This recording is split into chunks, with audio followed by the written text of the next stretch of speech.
ಚಕ್ಷುರುನ್ಮೀಲಿತಂ ಯೇನ ತಸ್ಮೈ ಶ್ರೀಗುರವೇ ನಮಃ.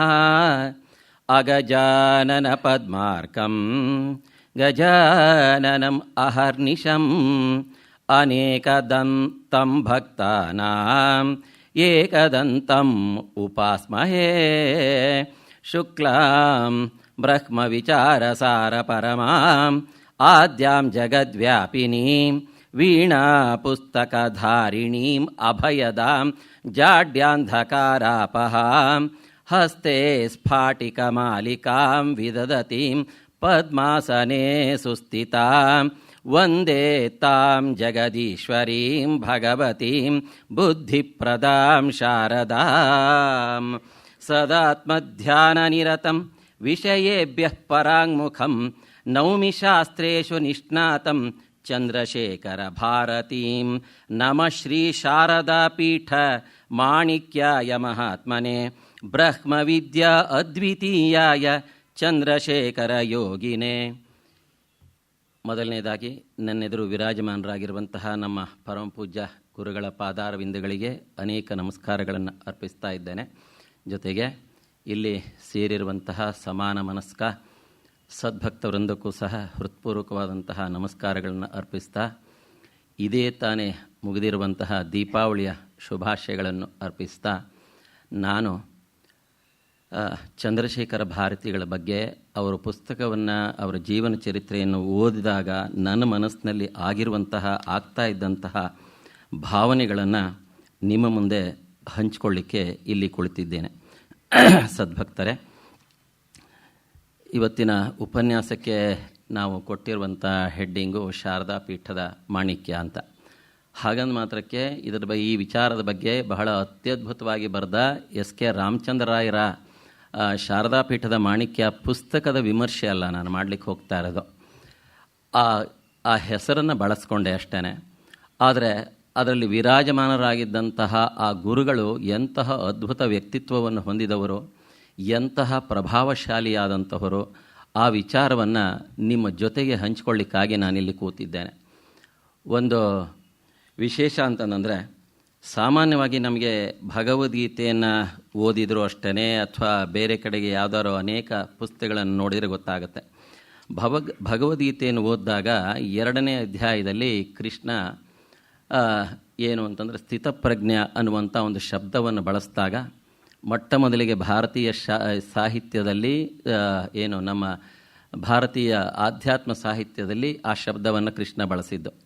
ಆವಾಗ ಅರ್ಜುನ ಅವನಿಗೆ ಅನೇಕ ಪ್ರಶ್ನೆಗಳನ್ನು ಕೇಳ್ದ. ಸ್ಥಿತಪ್ರಜ್ಞಸ್ಯ ಕಾ ಭಾಷಾ ಸಮಾಧಿ ತಸ್ಯ ಕೇಶವ ಸ್ಥಿತದೇಹಿ ಕಿಂ ಪ್ರಭಾಷೇತ ಕಿಮಾಸೀತ ವೃಜೇತ ಕಿಂ ಅಂಥೇಳಿ ಒಂದು 4-5 ಪ್ರಶ್ನೆಗಳನ್ನ ಕೇಳ್ದ. ಸ್ಥಿತಪ್ರಜ್ಞ ಅಂದರೆ ಹೆಂಗಿರ್ತಾನೆ, ಆವಾಗ ಅವನು ಏನು ಮಾತಾಡ್ತಾನೆ, ಅವನ ವರ್ತನೆ ಹೇಗಿರುತ್ತೆ, ಅವನು ಚರ್ಯೆ ಹೇಗೆ ಇತ್ಯಾದಿಗಳೆಲ್ಲ ಏನೇನೋ ಕೇಳ್ದ. ಆವಾಗ ಕೃಷ್ಣ ಅದಕ್ಕೆಲ್ಲ ವಿವರಣೆಯನ್ನು ಕೊಟ್ಟ. ನಮ್ಮ ಭಾರತೀಯ ಸಾಹಿತ್ಯದಲ್ಲಿ ನಾವು ನೋಡುವಂತಹ ಈ ಪರ್ಸನಾಲಿಟಿಗಳು ಬರೀ ಎಕ್ಸ್ಪ್ಲನೇಟರಿಯೇ ಅಥವಾ ಅದಕ್ಕೇನಾದರೂ ಒಂದು ಲಿವಿಂಗ್ ಎಕ್ಸಾಂಪಲ್ ಸಿಗತ್ತೆಯೇ ಅಂತ ಅನ್ನೋದನ್ನು ತೋರಿಸೋದಕ್ಕಾಗಿ ಮುಂದೆ ಇಂಥವ್ರು ಅವತಾರ ಮಾಡಿದರು ಅಂತ ನನಗನ್ನಿಸುತ್ತೆ. ಬಹಳ ಚೆನ್ನಾಗಿ ಕೃಷ್ಣ ಅವನು ಕೇಳಿರುವ 5 ಪ್ರಶ್ನೆಗಳಿಗೂ ಬಹಳ ಸುಸ್ಪಷ್ಟವಾಗಿ ಉತ್ತರವನ್ನು ಹೇಳ್ತಾನೆ. ಆದ್ದರಿಂದಲೇ ಕೃಷ್ಣಂ ಒಂದೇ ಜಗದ್ಗುರುಂ ಅಂತ ನಾವು ಕರೆದ್ವಿ. ಯಾಕೆಂದರೆ ಸಿಂಪ್ಲಿ ಎಕ್ಸ್ಪ್ಲನೇಷನ್ ಅಲ್ಲ ಅವನು ಹೇಳೋದು. ಅವನು ಕೊಡುವ ವಿವರಣೆ ನೋಡಿ ಎಷ್ಟು ಚೆನ್ನಾಗಿ ಹೇಳ್ತಾನೆ ಅಂತಂದರೆ, ಯಾರು ಸ್ಥಿತಪ್ರಜ್ಞ ಅಂತಂದರೆ ಪ್ರಜಹಾತಿ ಯದಾ ಕಾಮಾನ್, ಬಯಕೆಗಳನ್ನು ಜಹಾತಿ ಅಂದರೆ ಸಾಕಾಗಿತ್ತು ಬಿಡೋದು ಅಂತ. ಪ್ರಜಹಾತಿ ಅಂತಂದರೆ ಒಂದು ಚೂರೂ ಅಪೇಕ್ಷೆಗಳಿಲ್ಲದೆ ಇದ್ದ ಹಾಗೆ.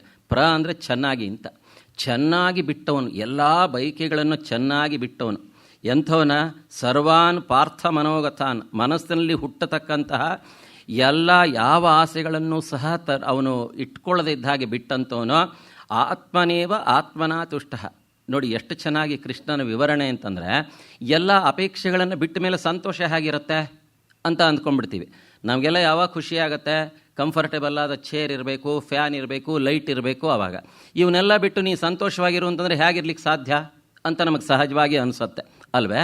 ಅದಕ್ಕೆ ಕೃಷ್ಣ ಹೇಳ್ತಾನೆ, ಯಾವಾಗ ಆತ್ಮನಿ ಏವ ಆತ್ಮನಾ ತುಷ್ಟ, ಯಾವಾಗಲೂ ಆತ್ಮ ಚಿಂತನೆಯಲ್ಲಿಯೇ ಮುಳುಗಿರ್ತಾನೋ, ಅದರಿಂದಲೇ ಯಾವನು ಸಂತೋಷ ಪಡ್ತಾ ಇರ್ತಾನೋ ಅಂಥವನನ್ನು ಸ್ಥಿತಪ್ರಜ್ಞ ಅಂತ ಕರಿತೇವೆ ಅಂಥೇಳಿ ಎರಡು ಅವನ ಕ್ಯಾರೆಕ್ಟರ್ನ ಹೇಳ್ದ. ಮೊದಲನೇದಾಗಿ ಲಿವಿಂಗ್ ಆಲ್ ದ ವಾಂಟ್ಸ್ ಅಂತ, ಅಪೇಕ್ಷೆಗಳನ್ನು ಬಿಡೋದು, ಜೊತೆಗೆ ಏನಿದೆಯೋ ಅದರಲ್ಲಿ ಸಂತೋಷವನ್ನು ಪಡೋದು, ಇದ್ದಿದ್ರಲ್ಲಿ ಸಂತೋಷ ಪಡೋದಲ್ಲ, ಸಹಜವಾಗಿ ಸಂತೋಷದ ಸ್ಥಿತಿಯಲ್ಲಿರೋದು ಅಂಥೇಳಿ ಆ ಲಕ್ಷಣವನ್ನು ಹೇಳ್ದ.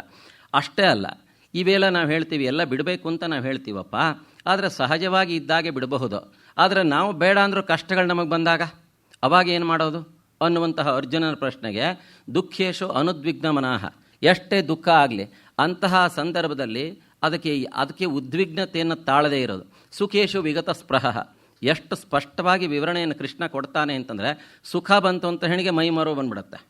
ಸಂಕಟ ಬಂದಾಗ ನಮಗೆಲ್ಲ ವೆಂಕಟರಮಣ ನೆನಪಾಗ್ತಾನೆ. ಅದೇ ಸುಖವಾಗಿದ್ದಾಗ ವೇರ್ ಈಸ್ ಗಾಡ್ ಅಂತ ಶುರು ಮಾಡ್ತೀವಿ. ನಾನಿವೆಲ್ಲ ಯಾವುದು ನಂಬಲ್ಲಪ್ಪ, ವೇರ್ ಈಸ್ ಗಾಡ್ ಅಂತ ಅವಾಗ ಶುರು ಮಾಡ್ತೀವಿ. ಅದಕ್ಕೆ ಇವನು ಹೇಳ್ತಾನೆ, ಸುಖೇಶು ವಿಗತ ಸ್ಪೃಹ ವೀತ ರಾಗ ವೀತ ಭಯ ವೀತ ಕ್ರೋಧ. ಅವನಿಗೆ ಯಾವ ಅನುರಾಗವೂ ಇಲ್ಲ. ರಾಗ ಅಂದರೆ ಅನುರಾಗ, ಪ್ರೀತಿ, ಯಾರ ಬಗ್ಗೆನೂ ಪ್ರೀತಿನೂ ಇಲ್ಲ. ವೀತ ಕ್ರೋಧ, ಸಿಟ್ಟಿಲ್ಲ. ವೀತ ಭಯ, ಯಾರಿಗೂ ಹೆದರಬೇಕಾದ್ದಿಲ್ಲ. ವೀತರಾಗ ಭಯ ಕ್ರೋಧ, ಅಂಥವನನ್ನು ಸ್ಥಿತಧೀಹಿ, ಅವನನ್ನು ಸ್ಥಿತಪ್ರಜ್ಞ ಸ್ಥಿತಧೀಹಿ ಅಂತ ಕರಿತೇವೆ ಅಂತ ಕೃಷ್ಣ ಹೇಳ್ದ.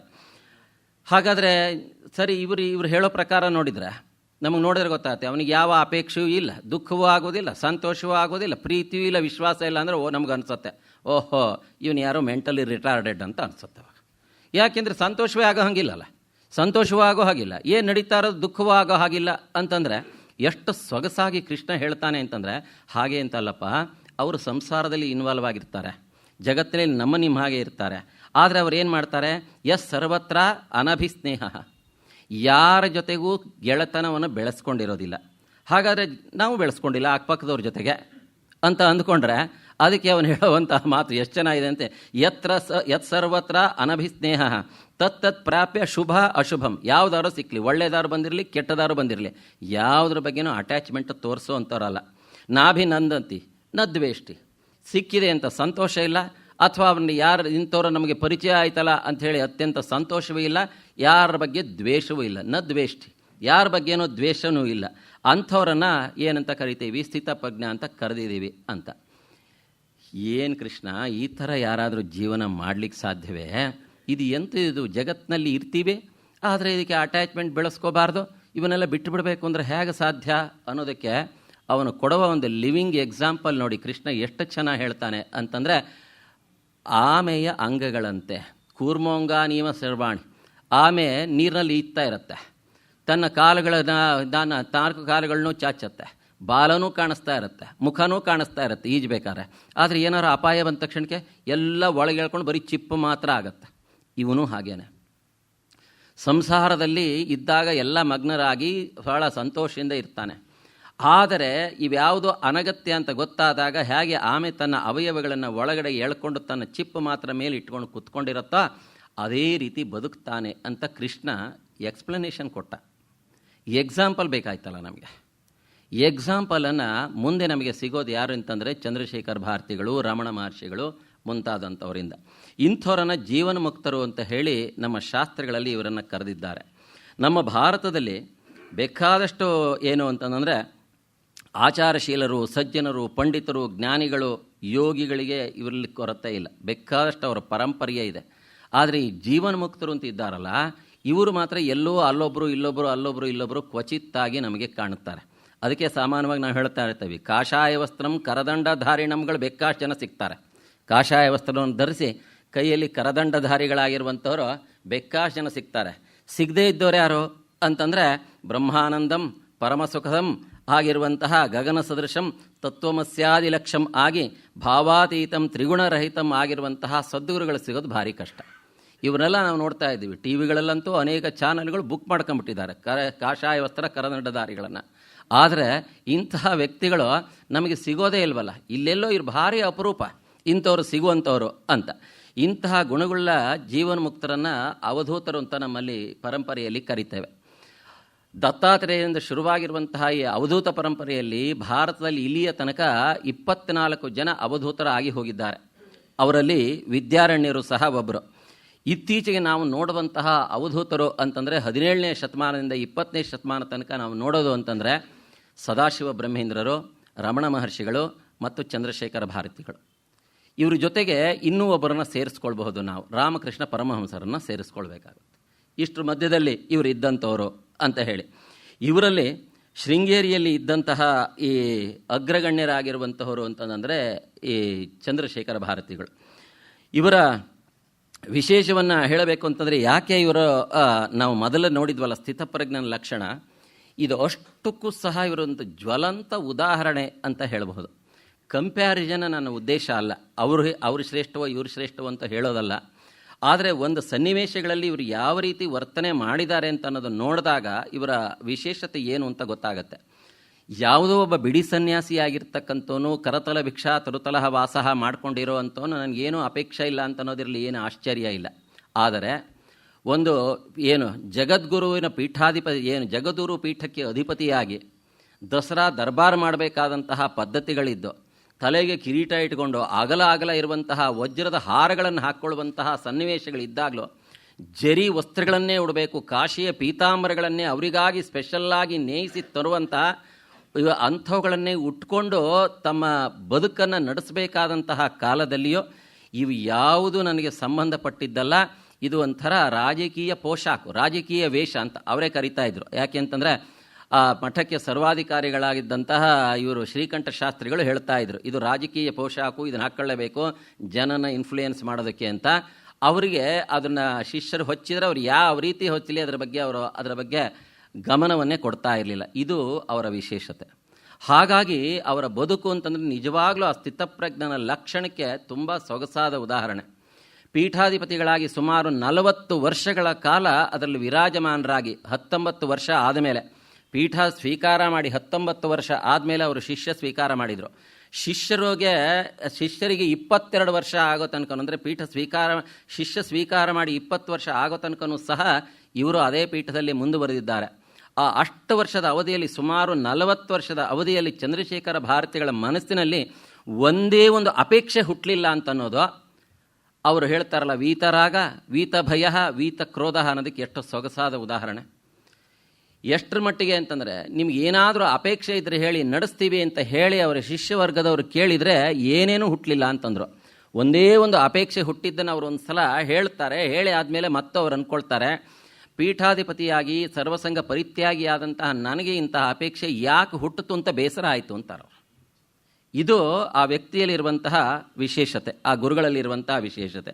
ಇನ್ನು ಇವರ ವ್ಯಕ್ತಿತ್ವ, ಮನೆತನ, ಹೇಗೆ ಇವರಿಗೆ ಇಂತಹ ಗುಣ ಬಂತು, ಇವ್ರ ಮೇಲೆ ಇನ್ಫ್ಲೂಯೆನ್ಸ್ ಮಾಡಿರುವಂತಹ ವ್ಯಕ್ತಿಗಳು ಯಾರು, ಇದನ್ನೆಲ್ಲ ನೋಡಿದರೆ ನಮಗೆ ಚಂದ್ರಶೇಖರ ಭಾರತಿಗಳ ಏನು ಆ ಭೌಮ ವ್ಯಕ್ತಿತ್ವದ ಅರಿವಾಗುತ್ತೆ. ಹುಟ್ಟಿರುವಂಥದ್ದು ಪಟಗುಪ್ಪೆ ಅಂತ ಹೇಳಿ ಒಂದು ಮನೆತನದಲ್ಲಿ. ಸಾಗರ ಮತ್ತು ನಗರ, ಸಾಗರದಿಂದ ಮುಂದೆ ಹೋಗ್ತಾ ನಗರ ಅಂತ ಒಂದು ಊರು ಬರುತ್ತೆ. ಅದರ ಮಧ್ಯದಲ್ಲಿ ಕುಶಾವತಿ ಅಂತ ಹೇಳಿ ಒಂದು ನದಿ ಇರುತ್ತೆ. ನದಿ ದಂಡೆ ಮೇಲೆ ಒಂದು ಅಗ್ರಹಾರ, ಆ ಪ್ರಾಂತದಲ್ಲಿ ಇದ್ದವರು ಈ ಪಟಗುಪ್ಪೆ ಮನೆತನ. ಯಾವಾಗ ಇದು ಲಿಂಗನಮಕ್ಕಿ ಡ್ಯಾಮ್ ಆಯಿತು ಆವಾಗ ಈ ಊರು ಮುಳುಗೋದಾಗ ಇವರೆಲ್ಲ ಶಿಫ್ಟ್ ಆದರು. ಇವರು ಅಜ್ಜನ ಕಾಲಕ್ಕೆ ಅವರು ಶಿಫ್ಟ್ ಆಗಿ ಅಲ್ಲಿಂದ ಅವರು ಶೃಂಗೇರಿಗೆ ಬಂದು ನೆಲೆಸಿದರು. ಇವರು ಮನೆತನದ ಏನು ಹೇಳ್ತಾರೆ ಜೆನೆಟಿಕ್ ಕ್ಯಾರೆಕ್ಟರ್ ಅಂತ ನಾವು ಸೈನ್ಸ್ನಂತೆ ಮಾತಾಡೋದ್ರೆ, ಇವ್ರ ಮನೆತನದಲ್ಲಿ ಜನಗಳು ಹೇಗಪ್ಪ ಅಂತಂದರೆ ಪುಣ್ಯಕೋಟಿ, ಮುಂದೆ ಬಂದರೆ ಹಾಯಬೇಡಿ, ಹಿಂದೆ ಬಂದರೆ ಒದೆಯಬೇಡಿ. ಜಗಳ ಆಡೋದು ಬಿಡಿ, ಕಲ್ಪನೆನೇ ಮಾಡ್ಕೊಳ್ಳಿಕ್ಕೆ ಸಾಧ್ಯ ಇಲ್ಲ. ಅಲ್ಲಿ ಜಗಳ ಆಡ್ತಾ ಆದರೆ ಇಲ್ಲಿರೋಂಥ ಜನ ಇವರು. ಎಲ್ಲಿ ಜಗಳ ಕಿವಿ ಮೇಲೆ ಬಿದ್ದರೆ ತೊಂದರೆ ಆಗುತ್ತೋ ಅನ್ನುವಂತಹ ಅಷ್ಟು ಏನು ಪಾಪ ಭೀರುಗಳು ಅಂತ ಹೇಳ್ತಾರಲ್ಲ, ಮುಗ್ಧ ಸ್ವಭಾವದ ಜನಗಳು ಇವರ ಮನೆತನದವರು. ಇವರ ಅಜ್ಜ ನರಸಿಂಹಶಾಸ್ತ್ರಿ ಅಂಥೇಳಿ ಬಹಳ ದೊಡ್ಡ ಪಂಡಿತ, ಅಗಾಧವಾದಂಥ ವಿದ್ವಾಂಸರು. ಜ್ಯೋತಿಷ್ಯ, ವ್ಯಾಕರಣ, ಶಾಸ್ತ್ರ ವಿಭಾಗಗಳಲ್ಲಿ ಅಪಾರವಾದಂತಹ ಪಾಂಡಿತ್ಯ ಇದ್ದವರು. ಆಗಿನ ಕಾಲಕ್ಕೆ ಶೃಂಗೇರಿಯಂತಹ ಊರಿನಲ್ಲಿ ಇದ್ದು ನಾನು ಏನು ಮಾಡೋದು ಅಂಥೇಳಿ ಆಂಧ್ರದಲ್ಲೆಲ್ಲೋ ಇದ್ದು ತಮ್ಮ ವಿದ್ವತ್ತಿನಿಂದ ಅಲ್ಲಿ ಪ್ರಸಿದ್ಧರಾದಂಥ ವ್ಯಕ್ತಿ. ಇವರ ಗುರುಗಳ, ಚಂದ್ರಶೇಖರ ಭಾರತಿಗಳ ಗುರುಗಳು, ಪರಮ ಗುರುಗಳಾಗಿರುವಂತಹ ನರಸಿಂಹ ಭಾರತಿಗಳು ದೇಶ ಸಂಚಾರಕ್ಕೆ ಅಂತ ಅಲ್ಲಿಗೆ ಹೋದಾಗ, ನೀನು ನಮ್ಮ ಶೃಂಗೇರಿಯೋನಲ್ವೇನಾ, ನೀನ್ಯಾಕೋ ಇಲ್ಲಿ ಬಂದಿದೆಯಾ, ಬಾರ ನಮ್ಮ ಊರಿಗೆ ಹೋಗೋಣ ಅಂಥೇಳಿ ಬಲವಂತವಾಗಿ ಆ ನರಸಿಂಹಶಾಸ್ತ್ರಿಗಳನ್ನು ಎಳ್ಕೊಂಡು ಬಂದು ಅವರನ್ನು ತಮ್ಮ ಶೃಂಗೇರಿಯ ಮಠಕ್ಕೆ ಆಸ್ಥಾನ ವಿದ್ವಾಂಸರನ್ನಾಗಿ ಮಾಡಿ ಅವರಿಗೆ ಇರಲಿಕ್ಕೆ ಒಂದು ಮನೆಯ ವ್ಯವಸ್ಥೆ ಮತ್ತು ಅವ್ರಿಗೊಂದು ಸ್ವಲ್ಪ ಪಡಿಯ ವ್ಯವಸ್ಥೆ, ಒಂದಿಷ್ಟೇನೋ ಜೀವನಕ್ಕೆ ವ್ಯವಸ್ಥೆಯನ್ನು ಮಾಡಿದರು. ಅಷ್ಟಾದ್ರೂ ಪರಮ ವೈರಾಗ್ಯ ಈ ಮನೆತನದ ಲಕ್ಷಣ. ಎಲ್ಲರಿಗೂ ಅಷ್ಟೇ, ಒಂದು ಸ್ವಲ್ಪ ನಿಸ್ಪೃಹತೆ, ಯಾವುದರ ಬಗ್ಗೆನೂ ಅಪೇಕ್ಷೆ ಇಲ್ಲ, ಮೇಲೆ ಬರಬೇಕು ಅನ್ನೋ ಆಸೆ ಇಲ್ಲ, ಅಥವಾ ನಾವು ಅದನ್ನು ತಮ್ಮ ವಿದ್ವತ್ ಪ್ರದರ್ಶನ ಮಾಡಬೇಕು ಅನ್ನುವಂತಹ ಒಂದು ಅಭಿಲಾಷೆಗಳಿಲ್ಲ. ಇಂಥವು ಯಾವುದೂ ಇಲ್ಲದೆ ಇರೋದ್ರು ಜೊತೆಗೆ ವೈರಾಗ್ಯ ಅಂತ ಅನ್ನೋದು ಹಾಸು ಹೊಕ್ಕಾಗಿ ಬಂದಿರುವಂಥದ್ದು. ಹಾಗಾಗಿ ಇವರ ಅಜ್ಜ ನರಸಿಂಹಶಾಸ್ತ್ರಿಗಳು ಇಲ್ಲಿ ಶೃಂಗೇರಿ ಮಠಕ್ಕೆ ಅವರು ಆಸ್ಥಾನ ವಿದ್ವಾಂಸರಾಗಿದ್ದರು. ಸ್ವಲ್ಪ ವರ್ಷ ಆದಮೇಲೆ ಇವೆಲ್ಲ ಬೇಡ, ಯಾತಕ್ಕೆ ಇದು ಅಂತ ಹೇಳಿ ಇದನ್ನೆಲ್ಲ ಬಿಟ್ಟು ಎತ್ಲಾಗೋ ದೇಶ ಸಂಚಾರ ಮಾಡ್ತಾ ಹೋಗಿ ಅವ್ರು ಎತ್ಲಾ ಹೋದ್ರು ಅಂತ ಗೊತ್ತೇ ಆಗಲಿಲ್ಲ. ಮುಂದೆ ಕಾಶಿಯಲ್ಲಿ ಹೋದ್ರು ಅಂತಾರೆ, ಸನ್ಯಾಸ ಸ್ವೀಕಾರ ಮಾಡಿದ್ರು ಅಂತಾರೆ, ಅವ್ರ ವಿಚಾರ ಗೊತ್ತಾಗಲ್ಲ. ಅವರಿಗೆ ಒಬ್ಬ ಮಗ ಗೋಪಾಲಶಾಸ್ತ್ರಿ ಅಂತ. ಆ ಗೋಪಾಲಶಾಸ್ತ್ರಿಗೆ ಎಲ್ಲರೂ ಗೋಪಶಾಸ್ತ್ರಿ ಅಂತ ಕರಿತಾ ಇದ್ರು. ತಂದೆಯಿಂದಲೇ ಸ್ವಲ್ಪ ಇವರಿಗೆ ಪಾಠ ಆಗಿದ್ದು, ಆದರೆ ತಂದೆಯಷ್ಟು ಅಗಾಧ ವಿದ್ವತ್ತಿಲ್ಲ ಇವರಿಗೆ, ಅಷ್ಟೊಂದು ಶಾಸ್ತ್ರ ಪರಿಶ್ರಮ ಇಲ್ಲ, ಆದರೆ ಸಾತ್ವಿಕ ಆಚರಣೆ ಉಂಟು. ತಂದೆಯಿಂದ ಅಗಾಧ ವಿದ್ವತ್ತು ಬರದೇ ಹೋದರೂ ಅಷ್ಟೇ ಹೋಯಿತು, ತಂದೆಯಲ್ಲಿರುವಂತಹ ಆ ಮನೆತನದಲ್ಲಿರುವಂತಹ ಮೆತ್ತನೆಯ ಸ್ವಭಾವ ಬಂದಿತ್ತು. ಆಗಿದ್ಮೇಲೆ ಇಂತಹ ಮನೆತನಕ್ಕೆ ಬಡತನ ಆಗಲಿ ಅಥವಾ ಅಗೌರವ ಆಗಲಿ, ತಿರಸ್ಕಾರ ಆಗಲಿ, ನಿಕೃಷ್ಟತೆ ಆಗಲಿ ಗಂಟು ಬಿದ್ದಿರೋದ್ರಲ್ಲಿ ಏನೂ ಆಶ್ಚರ್ಯ ಇಲ್ಲ. ಅಳದೆ ಹೋದರೆ ಅಂಥ ಮಗುವನ್ನು ತಾಯಿಯೂ ಎತ್ತಿ ಮುದ್ದು ಮಾಡಲ್ಲ ಅಂತ ನಮ್ಮಲ್ಲಿ ಹೇಳ್ತಾ ಇರಬೇಕಾದ್ರೆ, ಮುನ್ನುಗ್ಗೋ ಛಾತಿ ಇಲ್ಲದೆ ಹೋದ್ಮೇಲೆ, ಅದರಲ್ಲೂ ಮಠಗಳಿದ್ದಾಗ ಅಂತಲ್ಲಿದ್ದಾಗ ನಾವು ಶೈನ್ ಆಗಬೇಕು ಅಂತಂದರೆ ಮುನ್ನುಗ್ಗಬೇಕು. ನಮ್ಮಲ್ಲಿ ಇರುವಂತಹ ಇಲ್ಲದೆ ಇರುವಂತಹ ಗುಣಗಳನ್ನು ಆರೋಪಿಸಿಕೊಂಡು ಬೆಳೆಸಿ ತೋರಿಸಿ ಪ್ರಕಟಪಡಿಸಿ ಆವಾಗ ನಮಗೇನಾದರೂ ಒಂದು ರೆಕಗ್ನಿಷನ್ ಸಿಗುತ್ತೆ. ಅಯ್ಯೋ ಬೇಡಪ್ಪ, ನಾವು ಯಾಕೆ ಮುಂದೆ ಹೋಗೋದು ಅಂತ ಹಿಂದಿನ ಸರ್ಕೊಂಡವರಿಗೆ ಅವರಿಗೆ ಪ್ರಸಾದದಲ್ಲಿ ಉತ್ತತ್ತಿ ಸಹ ಸಿಗೋಲ್ಲ. ಏನಾದ್ರು ಪುಣ್ಯ ಇದ್ದರೆ ಒಂದಿಷ್ಟು ಅಕ್ಷತೆ ಸಿಗ್ಬೋದು ಲಾಸ್ಟಿಗೆ ಹೋದರೆ, ಅದು ಇಲ್ಲದೆ ಹೋದರೆ ಅದೂ ಇಲ್ಲ. ಇಂಥ ಪರಿಸ್ಥಿತಿಯಲ್ಲಿ ಇದ್ದವರು. ಆದರೆ ಇದರ ಬಗ್ಗೆ ಅವರು ತಲೆ ಕೆಡಿಸ್ಕೊಳ್ಳಿಲ್ಲ. ತಮ್ಮ ತಂದೆಯ ಕಾಲದಲ್ಲಿ ಕೊಟ್ಟಿರುವಂತಹ ಮನೆ ಇತ್ತು, ಏನೋ ಅಲ್ಪ ಸ್ವಲ್ಪ ಪಡಿಯನ್ನು ಕೊಡ್ತಾ ಇದ್ರು ಜೀವನಕ್ಕೆ ಅಂತ ಹೇಳಿ, ಅದರಲ್ಲಿ ಹೇಗೋ ನಡೀತಾ ಇತ್ತು. ಮಠದಲ್ಲಿ ಏನೋ ಒಂಚೂರು ಪಾರು ಕೆಲಸವನ್ನು ಮಾಡ್ತಾ ಇದ್ರು ಅಂತ ಕಾಣುತ್ತೆ. ಅಂತಹ ವಿದ್ವತ್ತೇನು ಅವರ ತಂದೆಯಲ್ಲಿ ಇರಲಿಲ್ಲ. ಆದರೆ ಪಾಪಭೀರು, ಆಚಾರನಿಷ್ಠರು, ತುಂಬ ಚೆನ್ನಾಗಿ ತಮ್ಮ ಕರ್ಮಠತೆಯನ್ನು ಉಳಿಸ್ಕೊಂಡಿರೋರು. ಈ ಮನೆತನಕ್ಕೆ ಇವರಿಬ್ಬರಿಗೆ ಗಂಡ ಹೆಂಡತಿ, ಇವ್ರ ಹೆಂಡತಿ ಹೆಸರು ಲಕ್ಷ್ಮಮ್ಮ ಅಂತ. ಇವರಿಬ್ಬರಿಗೂ ಅದು ಏನೋ ಒಂದು ಜನ್ಮಾಂತರದ ಶಾಪವೋ ಏನು ಕಥೆಯೋ ಏನೋ, ಮಕ್ಕಳು ಹುಟ್ಟೋದು ಸತ್ತು ಹೋಗ್ತಾ ಇದ್ವು. ಎಷ್ಟು ಮಕ್ಕಳು ಸತ್ತಿರ್ಬೋದು? ನಾಟ್ 1 or 2, 13 ಚಿಲ್ಡ್ರನ್ಸ್, 13 ಮಕ್ಕಳು, 13 ಚಿಲ್ಡ್ರನ್. ಏನೋ ಅದು ಹುಟ್ಟುತ್ತಾನೆ ಸತ್ತೋದ್ರೆ ಅದಾರೋ ಬೇರೆ ಪ್ರಶ್ನೆ. ಹಾಗೂ ಅಲ್ಲ, ಹುಟ್ಟಿ 3-4 ವರ್ಷ ಬೆಳೆದು ಆಟ ಪಾಠ ಆಡಿ ಮಕ್ಕಳ ತಂದೆ ತಾಯಿಗಳಿಗೆ ತಮ್ಮ ಏನು ಆಟದಿಂದ ಒಂದು ವಿಹಂಗಮವಾದ ಒಂದು ಚಿತ್ರವನ್ನು ಕಲ್ಪಿಸಿ ಎತ್ಕೊಂಡು ಮುದ್ದು ಮಾಡಿ ಆದಮೇಲೆ ಒಂದು 3-4-5 ವರ್ಷ ಆದಮೇಲೆ ಎಲ್ಲವೂ ಒಂದಲ್ಲ ಒಂದು ಹೀಗೆ ಸತ್ತು ಹೋಗೋದು. 13 ಮಕ್ಕಳು ಸತ್ತು ಹೋದ್ವು. ಭಾಳ ಬೇಜಾರಾಗಿ ಹೋಯ್ತು ತಂದೆ ತಾಯಿಗಳಿಗೆ. ಏನು ಮಾಡಬೇಕು ಅಂತಲೇ ಗೊತ್ತಾಗಲಿಲ್ಲ. ಅವ್ರ ತಾಯಿಗಂತೂ ಆ ಲಕ್ಷ್ಮಮ್ಮ ಅವ್ರಿಗೆ ಭಾರಿ ಬೇಜಾರಾಯಿತು. ಕೊನೆಗೆ ಹಾಗಾಗಿ ಅವ್ರು ಏನು ಮಾಡಿದ್ರು, ಎಲ್ಲಾದರೂ ಯಾತ್ರೆ ಹೋಗಿ ಬರೋಣ ಅಂತ ತೀರ್ಮಾನ ಮಾಡಿದರು. ಇದು ಎಂತಹ ವಿಚಿತ್ರ! ತಾಯಿ ಶಾರದೆಯ ಮಡಿಲಲ್ಲೇ ಇದ್ದವರಿಗೆ, ಜಗದ್ಗುರುಗಳ ಕೃಪಾ ಕಟಾಕ್ಷದಲ್ಲಿ ಇದ್ದವರಿಗೆ ಮತ್ತಿನ್ನು ಬೇರೆ ಕಡೆ ಹೋಗುವಂಥ ಅಗತ್ಯ ಇದೆಯಾ? ಆದರೂ ಎಲ್ಲೋ ಒಂದು ಕಡೆಗೆ ಮಾನಸಿಕ ಸೆಳೆತ, ಅದೇ ಜಾಗ, ಅದೇ ಊರು, ಅದೇ ಮನೆಯಲ್ಲಿ ಆ ಮಕ್ಕಳು ಬೆಳೆದಿದ್ದು, ಹುಟ್ಟಿದ್ದು, ಬೆಳೆದಿದ್ದು, ನರಳಿದ್ದು, ಅವುಗಳನ್ನು ಮಣ್ಣಿಗಿಟ್ಟಿದ್ದು, ಇದನ್ನು ನೋಡಿ ನೋಡಿ ನೋಡಿ ಅವರಿಗೆ ಎಲ್ಲಾದರೂ ಒಂಚೂರು ಜಾಗ ಬದಲಾವಣೆಯೇನಾರು ಆದರೆ ಮನಸ್ಸಿಗೆ ಸಮಾಧಾನ ಆದಿತ್ತೇನೋ ಅಂತ ಹೇಳಿ ಗಂಡ ಹೆಂಡತಿ ಇಬ್ಬರನ್ನು ಹೆದರ್ತಾ ಗುರುಗಳನ್ನು ಕೇಳಿಸಿದರು. ಸಚ್ಚಿದಾನಂದ ಶಿವಾಭಿನವ ನರಸಿಂಹ ಭಾರತಿಗಳು ಅಂತ ಹೇಳಿ ಅವರನ್ನು ಸಾಕ್ಷಾತ್ ಅಭಿನವ ಶಂಕರ ಅಂತ ಹೇಳಿ ಇದು ಏನು ಶೃಂಗೇರಿಯ ಪರಂಪರೆಯಲ್ಲಿ ಗುರುತಿಸಿದ್ದಾರೆ. ಅಂತಹ ಕರ್ತೃತ್ವ ಶಕ್ತಿ. ನಾವಿವತ್ತು ಶಂಕರ ಜಯಂತಿಯನ್ನು ಏನಾರು ಆಚರಿಸ್ತಾ ಇದ್ದರೆ ಅದನ್ನು ಮೊಟ್ಟ ಮೊದಲಿಗೆ ಆಚರಣೆಗೆ ತಂದವರು ಅವರು. ಇದು ಶಂಕರಾಚಾರ್ಯರ ಇದು ಹುಟ್ಟಿದ ದಿನವನ್ನು ನಿರ್ಣಯ ಮಾಡಿ ವೈಶಾಖ ಶುದ್ಧ ಪಾಡ್ಯದಿಂದ ಹಿಡಿದು ಪಂಚಮಿಯ ತನಕ, ಇಲ್ಲದೆ ಹೋದರೆ ಪಂಚಮಿಯಿಂದ ಶುರು ಮಾಡಿ ದಶಮಿಯ ತನಕ ಎಲ್ಲ ಶೃಂಗೇರಿ ಪದ್ಧತಿಯೆಲ್ಲ ಪಂಚಮಿಗೆ ಆಚರಣೆ ಮಾಡಬೇಕು ಅಂತೇಳಿ ಇದಕ್ಕೆ ಕೇರಳಕ್ಕೆ ಹೋಗಿ ಆ ಕಾಲಟಿಯಲ್ಲಿ ಆ ಜಾಗವನ್ನು ಗುರುತಿಸಿಬಿಟ್ಟು ಅಲ್ಲಿ ಏನು ಶಂಕರ ಮಠವನ್ನು ಸ್ಥಾಪಿಸಿ ಶಂಕರಾಚಾರ್ಯರ ವಿಗ್ರಹವನ್ನು ಪ್ರತಿಷ್ಠಾಪನೆ ಮಾಡಿದ್ದಲ್ಲದೆ ಆರ್ಯಾಂಬೆ ಅವರಿಗೆ ಸಂಸ್ಕಾರ ಆಗಿರೋ ಜಾಗ ಯಾವುದು ಅಂತ ಹುಡುಕಿ ಅಲ್ಲಿ ವೃಂದಾವನವನ್ನು ಸ್ಥಾಪನೆ ಮಾಡಿದ್ದಾರೆ. ಇಂತಹ ಅದ್ಭುತವಾದಂತಹ ಕರ್ತೃತ್ವ ಶಕ್ತಿ ಇದ್ದಂತಹ ವ್ಯಕ್ತಿ. ಅವರ ವಿದ್ವತ್ತು ಅಂತನ್ನೋದು ಅಗಾಧವಾದದ್ದು. ಅಂತಹ ಅದು ಶಿವಸ್ವಾಮಿ ಅಂತ ಹೇಳಿ ಅವರ ಪೂರ್ವಾಶ್ರಮದ ಪೂರ್ವಾಶ್ರಮದ ಹೆಸರು. ಅವರಿಗೆ ಕುಣಿಗಲ್ ರಾಮಶಾಸ್ತ್ರಿಗಳ ಮಕ್ಕಳು. ಕುಣಿಗಲ್ ರಾಮಶಾಸ್ತ್ರಿಗಳು ಅಂದರೆ ಮುಮ್ಮಡಿ ಕೃಷ್ಣರಾಜ ಒಡೆಯರ್, ನಾಲ್ವಡಿ ಕೃಷ್ಣರಾಜ ಒಡೆಯರಿಗೆ ಆಧ್ಯಾತ್ಮಿಕ ಪಾಠವನ್ನು ಹೇಳಿರೋದಲ್ಲದೆ ಅವರಿಗೆ ಏನು ಧಾರ್ಮಿಕ ವಿಚಾರದಲ್ಲಿ ಮಾರ್ಗದರ್ಶನ ಮಾಡ್ತಾ ಇದ್ದಂತಹ ಅಗಾಧವಾದಂತಹ ವಿದ್ವತ್ತಿರೋರು ಅವರು. ಅಂಥವ್ರ ಮಗ ಇವರಿಗೂ ಅಷ್ಟೇ ಬಹಳ ಚಿಕ್ಕ ವಯಸ್ಸಿನಲ್ಲಿ 7-8 ವರ್ಷದಲ್ಲಿ ಇದ್ದಾಗ, 8 ವರ್ಷದ ಹುಡುಗ ಇದ್ದಾಗ ಬೇರೆ ರಾಜ್ಯದಿಂದ ಬಂದಿರುವಂತಹ ಒಬ್ಬ ವಿದ್ವಾಂಸರ ಜೊತೆಗೆ ವಾದ ವಿವಾದ ಮಾಡಿ ಸೋಲಿಸಿದಂತಹ ವ್ಯಕ್ತಿ ಇವರು. ಆಗಿನ ಕಾಲಕ್ಕೆ ಮೈಸೂರಲ್ಲಿರುವ ಎಲ್ಲ ಪಂಡಿತರುಗಳು ಸೋತೋದಾಗ ಇವರು ಅವ್ರ ಜೊತೆಗೆ ವಾದ ಮಾಡಿ ಗೆದ್ದಿದ್ದಾರೆ. ಇಂತಹ ಅಗಾಧ ವಿದ್ವತ್ತಿರುವಂಥವರು ಶೃಂಗೇರಿ ಪೀಠಕ್ಕೆ ಅವರು ಜಗದ್ಗುರುಗಳಾದರು. ಇಂತಹವರು ಕೊನೆಗೆ ಇಷ್ಟೆಲ್ಲ ಮಾಡಿದಂಥವ್ರಿಗೆ ಇವರು ಹೋಗಿ ಕೇಳಿದರು, ದಯವಿಟ್ಟು ನಮಗೊಂಚೂರು ಅಪ್ಪಣೆ ಕೊಡಿ, ಹೋಗಿ ಬರ್ತೀವಿ ಅಂತ. ಪಾಪ ಗುರುಗಳಿಗೂ ಇವ್ರ ಮನೆಯ ಸಂಕಟ ಗೊತ್ತಿತ್ತಲ್ಲ, ನೋಡ್ತಾನೆ ಇದ್ರಲ್ಲ, ಆಗಲಿ ಹೋಗಿ ಬರ್ರಿ, ನಿಮಗೆ ಮನಸ್ಸಿಗೆ ಸಮಾಧಾನ ಆಗೋದಿದ್ರೆ ಆಗಲಿ ಅಂತ ಕಳಿಸಿದ್ರು.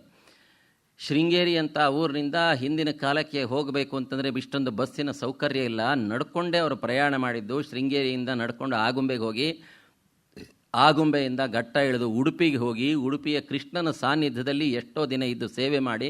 ಸೇವೆ ಅಂದರೆ ಏನು ಮಾಡ್ತಾರೆ? ದೈಹಿಕ ಸೇವೆಯೇ ಹೊರತು, ಕಾಯ ವಾಚ ಮನಸ ಸೇವೆಯೇ ಹೊರತು ತನು ಮನ ಧನ ಅಂತ ಹೇಳಬೇಕಾದ್ರೆ ಆ ಕೊನೆಯದನ್ನು ಸೇರಿಸೋಕ್ಕೆ ಸಾಧ್ಯನೇ ಇಲ್ಲ. ತನು ಸೇವೆ ಮಾಡ್ಬೋದು, ಮನಸ್ಸೇವೆ ಮಾಡಿರ್ಬೋದು. ಇವ್ರ ಹತ್ರನೇ ಏನಿಲ್ಲ, ನಡ್ಕೊಂಡೇ ಇಲ್ಲಿಂದ ಪ್ರಯಾಣ ಮಾಡಿದ್ದಾರೆ ಅಂತಂದರೆ ಮತ್ತಿನ್ನೇನು ಮಾಡಲಿಕ್ಕೆ ಸಾಧ್ಯ? ಅಲ್ಲಿ ಇದ್ದಾಗ ಆ ಕೃಷ್ಣನ ಎದುರಿಗೆ ಎಂಥದೋ ಪ್ರದಕ್ಷಿಣೆಯೋ ನಾಮಸ್ಮರಣೆಯೋ ಹೆಜ್ಜೆ ನಮಸ್ಕಾರವೋ ಇನ್ನೆಂಥದೋ ಮಾಡಿದ್ದಾರೆ ಇವರು. ಅದನ್ನು ಮಾಡಿದಾಗ ಆವಾಗ ಆ ತಾಯಿಯ ಮನಸ್ಸಲ್ಲಿ ಅನಿಸಿದೆ, ಈ ಸಲ ನಮಗೆ ಸಂತಾನ ಆದರೆ ಇದು ಉಳಿಯತ್ತೆ ಅಂತ ಕಾಣಿಸತ್ತೆ ಅಂತ ಅವ್ರ ಮನಸ್ಸಿಗೆ ಪ್ರೇರಣೆ ಆಯಿತು. ಇದಕ್ಕೆ ಹೋದಾಗ, ಉಡುಪಿಗೆ ಹೋದಾಗ ಮತ್ತೆ ಅಲ್ಲಿಂದ ಉಡುಪಿಯಿಂದ ಮತ್ತೆ ಗೋಕರ್ಣಕ್ಕೆ ನಡ್ಕೊಂಡು ಹೋದರು. ಅಲ್ಲಿ ನಡ್ಕೊಂಡು ಹೋದಾಗೂ ಅಷ್ಟೇ ಎಷ್ಟೋ ದಿನ ಸೇವೆ ಮಾಡಿದರು. ಸೇವೆ ಮಾಡಿದಾಗ ಅವ್ರ ಮನಸ್ಸಿನಲ್ಲಿ ಮಹಾಬಲೇಶ್ವರನೇ ಅವರಿಗೆ ಪ್ರೇರಣೆಯನ್ನು ಕೊಟ್ಟ, ಈ ಸಲ ಒಂದು ಸಂತಾನ ಆಗತ್ತೆ, ಉಳಿಯತ್ತೆ ಅಂತ ಅನ್ನುವ ಹಾಗೆ ಅವರಿಗೆ ಅದೊಂದು ಸ್ವಲ್ಪ ಸಮಾಧಾನ ಆಯಿತು. ಅವರಿಗೆ ಎಷ್ಟೋ ದಿನಗಳಾದಮೇಲೆ ಊರಿಗೆ ಬಂದರು. ಸೇವೆ ಅಂದರೆ ಇಷ್ಟೇ, ಪ್ರದಕ್ಷಿಣೆ ಹಾಕಿರ್ಬೋದು, ಸ್ತೋತ್ರ ಹೇಳ್ಕೊಂಡಿರ್ಬೋದು, ನಮಸ್ಕಾರ ಮಾಡಿರ್ಬೋದು, ಏನೋ ಒಂದು ಮಹಾ ಅಭಿಷೇಕ ಮಾಡಿಸೋವಂಥದ್ದೋ ಅಥವಾ ಏನಾದರೂ ಒಂದು ಕವಚವೋ ಕುಂಡಲವೋ ಬೆಳ್ಳಿಯ ಆಭರಣಗಳೋ ಅಥವಾ ಇನ್ನೇನು ಮಾಡಿಸೋಷ್ಟು ಶಕ್ತಿಯೋ ಆರ್ಥಿಕ ಅನುಕೂಲತೆ ಖಂಡಿತ ಇರಲಿಲ್ಲ ಅವರಿಗೆ. ಆದರೆ ಅವರ ಭಕ್ತಿ ಶ್ರದ್ಧೆ ಮಾತ್ರ ಯಾವ ಏನು ಭಕ್ತರಿಗೂ ಕಡಿಮೆ ಆಗಿರಲಿಲ್ಲ.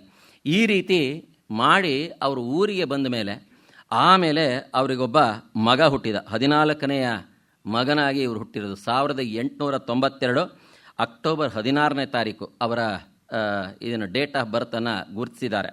ಆವಾಗ ಇವರು ಹುಟ್ಟಿದರು. ಆವಾಗ ತಂದೆ ತಾಯಿಗಳಿಗೆ ಅನ್ನಿಸ್ತಂತೆ, ಬಹುಶಃ ಈ ಹುಡುಗ ಉಳಿಯಬಹುದೋ ಏನೋ ಅಂತ. ಜಗತ್ತಿನ ಪುಣ್ಯ, ನಮ್ಮ ನಿಮ್ಮೆಲ್ಲರ ಪುಣ್ಯ ನಿಜವಾಗ್ಲೂ.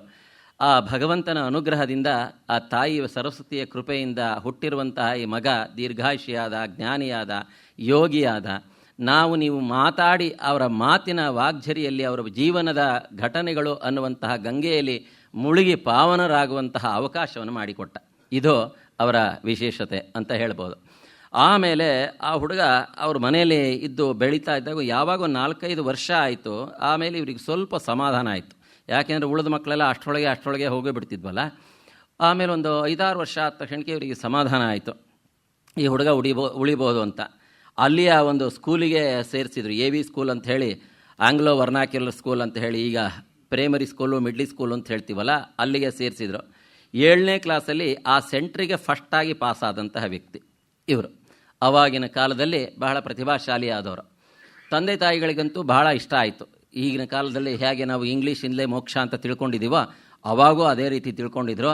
ನಮ್ಮ ಹುಡುಗ ಮುಂದೆ ಇವನು ಏನಾರು ಹೈಸ್ಕೂಲ್ ಓದಲಿ, ಕಾಲೇಜ್ ಓದಲಿ, ಆಮೇಲೆ ಗೌರ್ಮೆಂಟ್ ಅಪಾಯಿಂಟ್ಮೆಂಟ್ ಏನಾರು ಆಗುತ್ತೆ, ಅದಾದಮೇಲೆ ಅವನಿಂದ ಜೀವನ ಮುಂದುವರಿಯುತ್ತೆ, ಹಾಗೆ ಹೀಗೆ ಅಂಥೇಳಿ ಭಾಳ ತಂದೆ ತಾಯಿ, ಮುಖ್ಯವಾಗಿ ತಾಯಿ ಭಾಳ ಕನಸು ಕಟ್ಟಿದ್ರು. ಇಷ್ಟರ ಮಧ್ಯದಲ್ಲಿ ಇನ್ನೊಂದು ಘಟನೆ ಏನು ಅಂತಂದರೆ, ತಾಯಿಗೆ ಈ ಹುಡುಗ ಬೆಳೀತಾ ಇದ್ದರೂ ಎಲ್ಲೋ ಒಂದು ಕಡೆಗೆ ಯೋಚನೆ, ನನ್ನ ಕೈಯೇ ಸರಿ ಇಲ್ಲ ಅಂತ ಕಾಣಿಸುತ್ತೆ, ಹಾಗಾಗಿ ನಾನು ಅಡುಗೆ ಮಾಡಿ ಹಾಕಿದರೆ ನನ್ನ ಮಕ್ಕಳು ಬೆಳೆಯಲ್ಲ, ನಾನು ಏನು ತಿನ್ನಿಸಿದ್ರು ನನ್ನ ಮಕ್ಕಳು ಬೆಳೆಯಲ್ಲ, ನಮ್ಮದೇ ಏನೋ ದೋಷ ಇದೆ ಅಂತ ಕಾಣಿಸುತ್ತೆ ಅಂತ ಆಲೋಚನೆ ಮಾಡಿ, ಆಗ ಮಠದ ಸರ್ವಾಧಿಕಾರಿಗಳಾಗಿದ್ದಂತಹ ಶ್ರೀಕಂಠ ಶಾಸ್ತ್ರಿಗಳ ಹತ್ರ ಹೋಗಿ ತಂದೆ ಗಂಡ ಹೆಂಡತಿ ಇಬ್ಬರು ಕೇಳಿದ್ದಾರೆ. ಮುಖ್ಯವಾಗಿ ಗೋಪಶಾಸ್ತ್ರಿಗಳು, ಸ್ವಾಮಿ, ನಮ್ಮ ಹುಡುಗನಿಗೆ ನಿಮ್ಮ ಮನೆಯಲ್ಲಿ ಆಶ್ರಯ ಕೊಡಿ. ಯಾಕೆಂದರೆ ನಮ್ಮ ಮನೆಯಲ್ಲಿ ನಿಮಗೆ ಗೊತ್ತಿದೆಯಲ್ಲ, ಮಕ್ಕಳು ಯಾವೂ ಬೆಳೆಯಲ್ಲ, ಏನೋ ನಮ್ಮ ದೋಷ ಅಂತ ಕಾಣಿಸುತ್ತೆ, ದಯವಿಟ್ಟು ನಿಮ್ಮ ಮನೆಯಲ್ಲೇ ಹುಡುಗ ಬೆಳೀಲಿ, ನಮ್ಮವನಲ್ಲ ಇವನು ನಿಮ್ಮ ಮಗನೇ, ನಿಮ್ಮ ಮನೆಯಲ್ಲೇ ಇರಲಿ, ನಿಮ್ಮ ಮನೆಯಲ್ಲಿ ಊಟ ತಿಂಡಿ ಮಾಡ್ಕೊಂಡಿರಲಿ ಅಂತ. ಅಂಥವ್ರು ಅನೇಕ ಜನ ಶ್ರೀಕಂಠ ಶಾಸ್ತ್ರಿಗಳ ಮನೆಯಲ್ಲಿ ಬೆಳೀತಾ ಇದ್ದರು. ಯಾರಾದರೂ ಅನಾಥರೋ, ತಂದೆ ತಾಯಿಗಳಿಲ್ಲದೆ ಇದ್ದವರೋ, ನೋಡ್ಕೊಳ್ಳಿಕ್ಕಾಗದೇ ಇದ್ದವರೋ, ಬಡತನ ಇದ್ದವರಿಗೆ ಅವರು ಮಠದ ಸರ್ವಾಧಿಕಾರಿಗಳು ಅಂತಂದರೆ ಹುಲಿ ಇದ್ದಂಗಿದ್ರು ಅವರು. ಅದಕ್ಕೆ ಅವರೇನು ಮಾಡಿದ್ರು, ಆಗಲಿ ಬಿಡಿ, ಇವನು ಇಲ್ಲೇ ಇರ್ತಾನೆ ಅಂತ. ಇಷ್ಟು ವಿವರಣೆ ಯಾಕೆ ಹೇಳಿದೆ ಅಂದರೆ, ಯಾವ ಸರ್ವಾಧಿಕಾರಿಗಳ ಮನೆಯಲ್ಲಿ ಜಿ ಅಂತ ಅಂದ್ಕೊಂಡು ಅವರಿಗೆ ಹೆದರ್ಕೊಂಡಿದ್ನೋ, ಮುಂದೆ ಅದೇ ಸರ್ವಾಧಿಕಾರಿಗಳು ಇವನಿಗೆ ನಮಸ್ಕಾರ ಹಾಕಬೇಕಾಯ್ತು. ಅದು ಹೇಗೆ ಆ ದೈವಿ ಪರಿವರ್ತನೆ ಅನ್ನೋದು ಹೇಗಿದೆ ಅಂತ. ಅದಕ್ಕೆ ಸುಮ್ಮನೆ ಇದೊಂದು ಹಿನ್ನೆಲೆಯನ್ನು ಹೇಳಿದೆ ನಾನು. ಹಾಗಾಗಿ ಮುಂದೆ ಇವರನ್ನು ಇರಲಿ ಅಂತಂದಾಗ ಇರಲಿ ಬಿಡಿ, ಎಷ್ಟೊಂದು ಜನ ಇರ್ತಾರೆ, ಇವನು ಇರ್ತಾನೆ ಅಂತ. ನಾಟ್ 1 or 2, 5 or 10, ಸುಮಾರು 25-30 ಜನ ಇದ್ದರು ಅವ್ರ ಮನೆಗಳಲ್ಲಿ. ಅಷ್ಟರ ಮಧ್ಯದಲ್ಲಿ ಇವನು ಒಬ್ಬ. ಇವನಿಗೆ ಅಂತ ಹೇಳಿ ಸ್ಪೆಷಲ್ ಟ್ರೀಟ್ಮೆಂಟ್ ಏನಿಲ್ಲ, ಯಾವಾಗ ಅಲ್ಲಿ ಇಲ್ಲಿ ಓಡಾಡ್ತಾ ಇದ್ದ. ಅದೃಷ್ಟ ನೋಡಿ ಹೇಗಿರುತ್ತೆ ಅಂತಂದರೆ, ಇವನು ಮನೆಯಲ್ಲಿದ್ದಾಗ, ಹುಡುಗ ದೊಡ್ಡವನಾಗ್ತಾ ಬಂದಾಗ, ಮನೆಯಲ್ಲಿ ಒಂದು ಪಾತ್ರೆ ಪಡಗ ಸಹ ಇಲ್ಲ ಇವ್ರ ಮನೆಯಲ್ಲಿ. ಇವ್ರ ಮನೆಗೆ ಬಂದಾಗ ಮಠದಿಂದ ಹೋಗಿ ಅವ್ರ ಅಪ್ಪ ಅಮ್ಮ ಯಾರ ಹೇಳಬೇಕು, ಹೋಗೋ ಒಂದಿಷ್ಟು ಮಜ್ಜಿಗೆ ತೊಗೊಂಡ್ಬಾರೋ ಅಂತ. ಮಜ್ಜಿಗೆ ತೊಗೊಂಬ ಅಂದರೆ ಯಾತ್ರಲ್ಲಿ ತಂದಿರ್ಬೋದು ಆಲೋಚನೆ ಮಾಡಿ. ತೆಂಗಿನ ಚಿಪ್ಪಿನಲ್ಲಿ ಹಿಡ್ಕೊಂಡು ತೊಗೊಂಬಂದಿದ್ದಾನೆ ಈ ಹುಡುಗ. ಮುಂದೆ ಆ ಪೀಠಕ್ಕೆ ಜಗದ್ಗುರು ಆದ. ಅದು ವಿಶೇಷತೆ ಅಂತಂದರೆ, ಹೋದರೆ ತೊಗೊಂಬಾರೋ ಅಂತಂದ್ರೆ ಅಡುಗೆ ಮನೆಗೆ ಹೋದರೆ ಪಾತ್ರೆ ತೊಗೊಂಡ್ಬಾರೋ ಅನ್ನೋರು. ಪಾತ್ರೆ ಮನೇಲಿದ್ರೆ ತಾನೇ ತೊಗೊಂಡು ಹೋಗೋದಕ್ಕೆ. ಹಾಗಾಗಿ ಮನೆಯಲ್ಲಿ ಪಾತ್ರೆ ಇಲ್ಲದೆ ಇರೋದ್ರಿಂದ ಕೊನೆಗೆ ಏನು ಮಾಡೋದು, ಹಾಗೆ ಹೀಗೆ ಅಂತ ಯೋಚನೆ ಮಾಡಿ ಅಲ್ಲೇ ಅಡುಗೆ ಮನೆಯಲ್ಲಿರುವಂಥ ಯಾವುದೋ ಒಡಕಲು ಪಾತ್ರೆಯೋ ಮುಡುಕಲು ಡಬ್ಬಿಯೋ ಇಲ್ಲದೆ ಹೊರ ಅನೇಕ ಸಲ ತೆಂಗಿನ ಚಿಪ್ಪಿನಲ್ಲಿ ಮಜ್ಜಿಗೆ ಹಾಕಿಸ್ಕೊಂಡು ತೊಗೊಂಡು ಬಂದು ಮನೆಗೆ ಕೊಟ್ಟಿದ್ದಾನೆ ಈ ಹುಡುಗ. ಈ ರೀತಿ ಇದ್ದಂಥವನು. ಯಾವಾಗ 7ನೇ ಕ್ಲಾಸ್ ಆಯಿತೋ ನಂತರ ಇವನನ್ನು ಮುಂದೆ ಇಂಗ್ಲೀಷ್ ಹೈಸ್ಕೂಲಿಗೆ ಕಳಿಸ್ಬೇಕು ಅಂತ ತಾಯಿ ಅಪೇಕ್ಷೆ. ಆದರೆ ಏನು ಮಾಡಬೇಕು ಅಂತ ಯೋಚನೆ ಬಂತು. ಆವಾಗ ಏನು ಮಾಡಿದರು ಅಂತಂದರೆ, ಇವರಿಗೆ ನಮ್ಮ ಗುರುಗಳನ್ನೇ ಕೇಳೋಣ ಅಂತ ಹೇಳಿದರು. ಈ ಹುಡುಗನಿಗೆ ನಾನು ಒಂದು ವಿಷಯ ಮರ್ತುಬಿಟ್ಟೆ, ಇದನ್ನು ಹೇಳ್ತಾ ಇರಬೇಕಾದ್ರೆ. ಏನು ಅಂತಂದರೆ, ಈ ಹುಡುಗನ ಪೂರ್ವಾಶ್ರಮದ ಹೆಸರು ನರಸಿಂಹ ಅಂತ. ಯಾಕೆ ನರಸಿಂಹ ಅಂತ ಹೆಸರಿಟ್ಟರು ಅನ್ನೋದಕ್ಕೂ 4 ಕಾರಣಗಳು ಹೇಳ್ತಾರೆ. ಮೊದಲನೇದಾಗಿ ಇವ್ರ ಮನೆಯ ದೇವತೆ ನರಸಿಂಹ. ಇವರ ಅಜ್ಜ ಅವರು ನರಸಿಂಹನ ಉಪಾಸಕರು. ಬರೀ ಮನೆ ದೇವ್ರನ್ನ ಇಟ್ಕೊಂಡಿರೋದು ಬೇರೆ ಪ್ರಶ್ನೆ, ಆದರೆ ಅದನ್ನು ಉಪಾಸನೆ ಮಾಡೋದು ಬೇರೆ. ಅವರ ಅಜ್ಜ ನರಸಿಂಹನ ಉಪಾಸಕರು. 2 ಕಾರಣ. 3ನೇದಾಗಿ ಏನು ಅಂತಂದರೆ, ಇವರ ಗುರುಗಳ ಹೆಸರು ಸಚ್ಚಿದಾನಂದ ಶಿವಾಭಿನವ ನರಸಿಂಹ ಭಾರತಿ ಅಂತ. ಆ ಗುರುಗಳ ಹೆಸರು ಸ್ಮರಣೆ ಆಗ್ತಾ ಇರಲಿ ಅಂತ ಒಂದು. ಇನ್ನೊಂದು, ಇವರ ಅಜ್ಜನಿಗೆ ಬೇರೆ ಕಡೆ ಇದ್ದಂಥವ್ರಿಗೆ ಕರ್ಕೊಂಡು ಬಂದು ಆಶ್ರಯ ಕೊಟ್ಟಿದ್ದು ನರಸಿಂಹ ಭಾರತಿಗಳು, ಅವ್ರ ಹಿಂದಿನವರು. ಹಾಗಾಗಿ ಈ ಗುರುಪೀಠ, ಗುರುಗಳ ಹೆಸರು ಸದಾಕಾಲ ನಮ್ಮ ಸ್ಮರಣೆಯಲ್ಲಿ ಇರಲಿ ಅಂತ ಹೇಳಿ ಇವರಿಗೂ ನರಸಿಂಹ ಅಂತ ಹೆಸರಿಟ್ಟಿದ್ದಾರೆ. ಹೆಸರೊಂದು ನರಸಿಂಹ ಅಷ್ಟೇ, ಎಂದೆಂದೂ ಅಬ್ಬರಿಸಲಿಲ್ಲ ಇವರು. ಅಷ್ಟು ಸಾಧು ಅಂದರೆ ಸಾಧು ಸ್ವಭಾವ ಇವರು. ಹೆಸರು ಒಂದು ಆ ರೀತಿ ಇತ್ತು. ನಂತರ ಅದನ್ನ ಎಲ್ಲಿಗೆ ಇದಕ್ಕೆ ಸೇರಿಸಬೇಕು ಅಂತಂದಾಗ ಆವಾಗ ಗುರುಗಳ ಹತ್ರ ಹೋದರು. ಗುರುಗಳೇ, ನಮ್ಮ ಹುಡುಗಂದು 7ನೇ ಕ್ಲಾಸ್ ಮುಗೀತು, ಇನ್ನು ಹೈಸ್ಕೂಲಿಗೆ ಸೇರಿಸ್ತೇವೆ ಹಾಗೆ ಹೀಗೆ ಅಂತಂದರೆ, ಗುರುಗಳು ತಕ್ಷಣಕ್ಕೆ ಹೇಳಿದರು, ಇಲ್ಲ, ಅವನಿಗೆ ಲೌಕಿಕ ವಿದ್ಯೆ ಬೇಕಾಗಿಲ್ಲ.